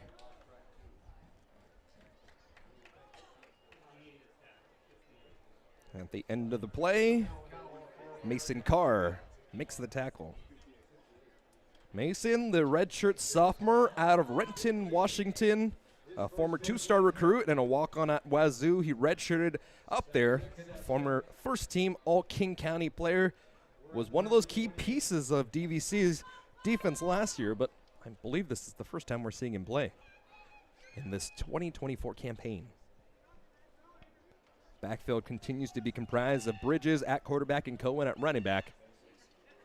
And Cohen with the carry, Mason with his second consecutive tackle.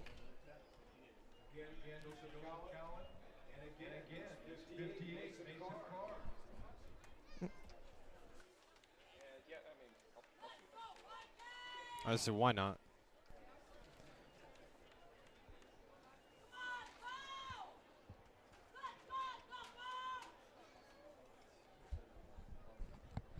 And so now it's third down and short. Go ahead. I know it was not such a close game coming out of the half, but one thing DVC have done very well is obviously force turnovers on the other side and keep the penalties down to a minimum in this second half. And another 2-yard gain on the play, 2-2-2, or actually 2-3-2, something along those lines. 3 yards in a cloud of smoke, and now it's going to be fourth down and short, and it looks like the offense is going to stay on the field. I mean, why not at this point, right? Some eyes across the other teams here in the 3C2A. A final from Sacramento City. It's 34-7. Fresno City gets the win. And a very close game brewing at Butte. 17-14. ARC trailing Butte College. Sierra got the win over Santa Rosa 41-9. Obviously, we have this one 59-14. And now we face a fourth down and 1 from the 34. And for the third consecutive time, Cohen with the get. And he'll make his way to the 40-yard line, picking up the first down on a 5-yard rush. Modesto blows out Reedley College 52-10. And the other games are yet to kick off here. That is your 3C28 scoring update. It's interesting that we have this here because obviously on Friday nights it's typically either Laney playing or DVC playing. Not many teams play on Fridays. But on the Saturday game we have that luxury. A 3-step drop. Go route towards the far sideline. Had a nice little window there over the zone defense. But the coverage of Montrell Smith was enough to close out that window, and an overthrown ball in the play as well. As they were trying to target Hunter, or I believe that's 16, not 18, Javon Nibbs. Yeah, Bridge has been in at quarterback since the beginning of the second half, and I mean, we have him down as a wide receiver, and I'm not going to sugarcoat it. He's looked like a wide receiver at quarterback today. What I want to give him credit for is he's making the right reads and throwing it to the right spots. But, yeah, you need to be able to execute. It's not just the read. High snap and nearly fumbled as Silifo Ciale able to get the big tackle for loss. It was a wild snap by the center, and then it was handled by Bridges enough to give it off to Cohen. And then one of the key leaders for this Vikings team, Silifo Ciale, able to make the play. Ciale, one of the captains for the Vikings in week 1, hasn't necessarily played the most, but you could definitely feel the energy from the crowd and from the sideline with him making the big play.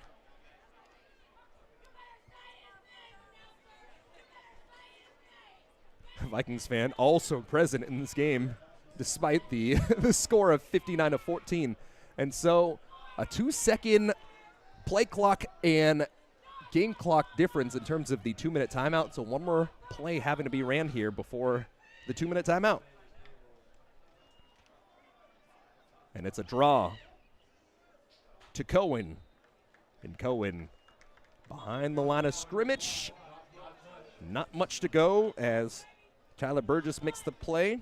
Davis, pardon me. Number 50, the sophomore defensive lineman, and that'll send us to the 2-minute timeout. We'll take the break alongside with the field here on DVC Vikings Live.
back on the field after the tackle for loss. 4th and 14, and the punter comes out once more. Isaac Gallagher, deep man for the Vikings, who is nearly blocked, and the deep man this time is Montrell Smith, as Smith just evades the entirety of that punt as it bounces down out of bounds at the 25-yard line. And that was a 35-yard punt at the end of it all, as Isaac Gallagher somehow got it off. I'm fairly confident you're going to see 3 kneels here and Yeah, a DVC win, but absolutely. You've seen what you wanted to see out of the offense run by Newton, and they're lining up in an actual formation, so I think Collins is going to use every rep at the end of this. well, why not? I want to ask you, Max, what do you think was DVC's best aspect of their play today? I think the best aspect has just been communication, because you have so many different units out here. As a tackle made right at the line of scrimmage, Amani Holiday on his first carry today, still staying positive for a half-a-yard gain on the play, and the clock continues to trickle down. But yeah, I think it was just the ability to communicate with a bunch of different units. That's usually the hardest thing, especially when you get a new play caller in Marcus Sanders. We'll get you some stats at the very end of the game of what he's been able to do, but it's so hard when you have a different cadence, when you have a bunch of different guys shuffled around the offensive line, when you have a bunch of different wide receivers working into the formation. So communication is key at every single aspect of life, and in football it's ever so much the same, as Holiday will continue the great rushing performance for the Vikings. Gabe Benton with the tackle at the end of the play. And it doesn't matter who the back has been tonight.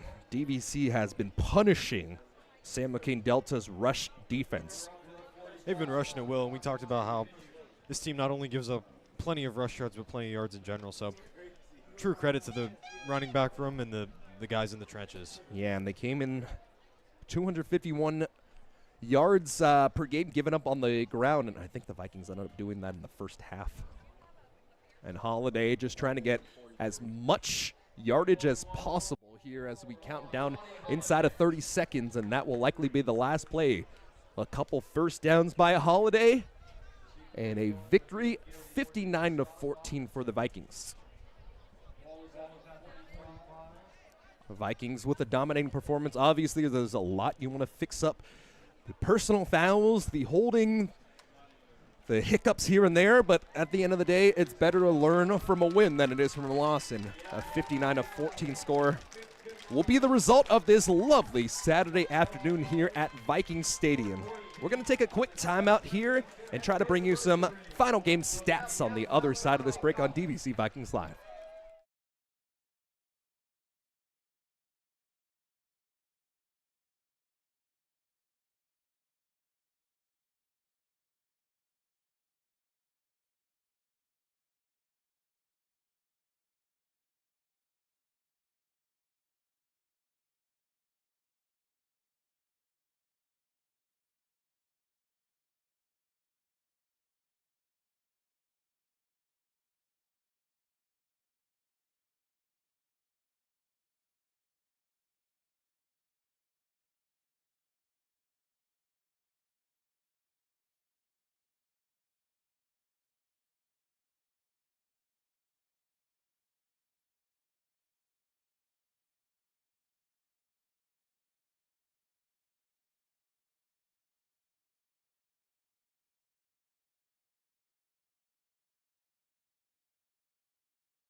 So at the end of this one on the 75th anniversary night, it's 59-14 the final score here at Viking Stadium. And at the end of it all, 33 first downs for the Vikings. Let's see that third down efficiency. They were 5 for 12, so still not necessarily perfect, but they're working on that. The end of the night for the quarterbacks for DVC. Marcus Sanders, 12 for 20, 168 yards, 2 touchdowns. And then Isaiah Newton came in. He was mainly a rusher, but he did go 1 for 1 for 8 yards. And that play ended up being a first down because of a penalty. And so, as we were alluding to, Vikings had 566 yards of offense on 77 plays. 56 of those were rushes for 390 yards. It didn't matter who was there. Everybody ate rushing. Unbelievable work from their rushing unit today. We knew that unit was going to be working today, but that's a huge number. Ferrari Miller, the leading rusher for the Vikings, with 31 carries, 184 yards, averaging 6 a carry with 2 touchdowns. Isaiah Newton with 49 yards as he rushed it 5 times for 2 touchdowns. Amani Holiday finished up the night with 3 rushes for 30 yards. Sean Davis, in his moment there in the second and third quarter, 9 rushes for 83 yards and a touchdown. Jason Wade as well. Love to see him. He's got a terrific story. 5 rushes for 59 yards and a touchdown. And as we look at some of the receivers, David Piero, of course, you expect him to see be the number 1 receiver for the Vikings, and that's exactly what he was again. 4 catches for 63 yards, but the touchdowns went to Miles Dixon on 1 catch on 24 yards, and we saw it was a terrific job coming in there. Stayed, just lowered his center of gravity enough to stay in bounds and then avoided another defender to get in the end zone. And then Stephen Henry II has come out as a nice, viable third option for the Vikings receiving core. He had 3 catches for 41 yards, 18-yard long with the touchdown, and that one was a drop in the bucket on a terrific play from DVC. Actually, I think I got it mixed around. I think Dixon was the one that got the drop in the bucket, and then Henry was one to use his athleticism to check it out. Can't forget about the kickers, 8 for 8, and got a 31-yard. I believe that is the longest kick of the year for De Sousa. Yeah, a 31-yarder is as long. He missed a 36-yard attempt early on, but he's showing some confidence and really showing some new life for the Vikings kicking game. And hey, I got to talk about my man. You know I love some Sickos Committee punter action. 10 punts, 620. Man, I messed it up again. These are kickoffs. Jacob Johnson, only 1 punt for 57 yards, but that was it. But I was getting a little too hyped up for that.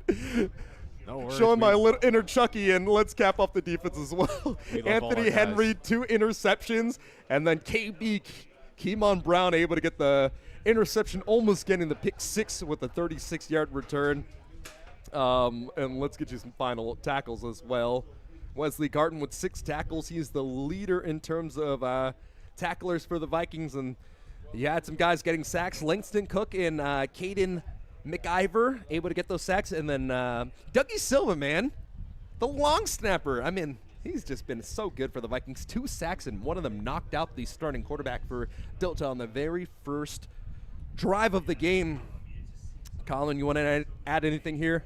I just want to highlight how this is exactly what they needed after last week's loss. It was a tough one against San Mateo. You're playing a great team, and you're coming in to this one. You're 3-3, playing an 0-6 team.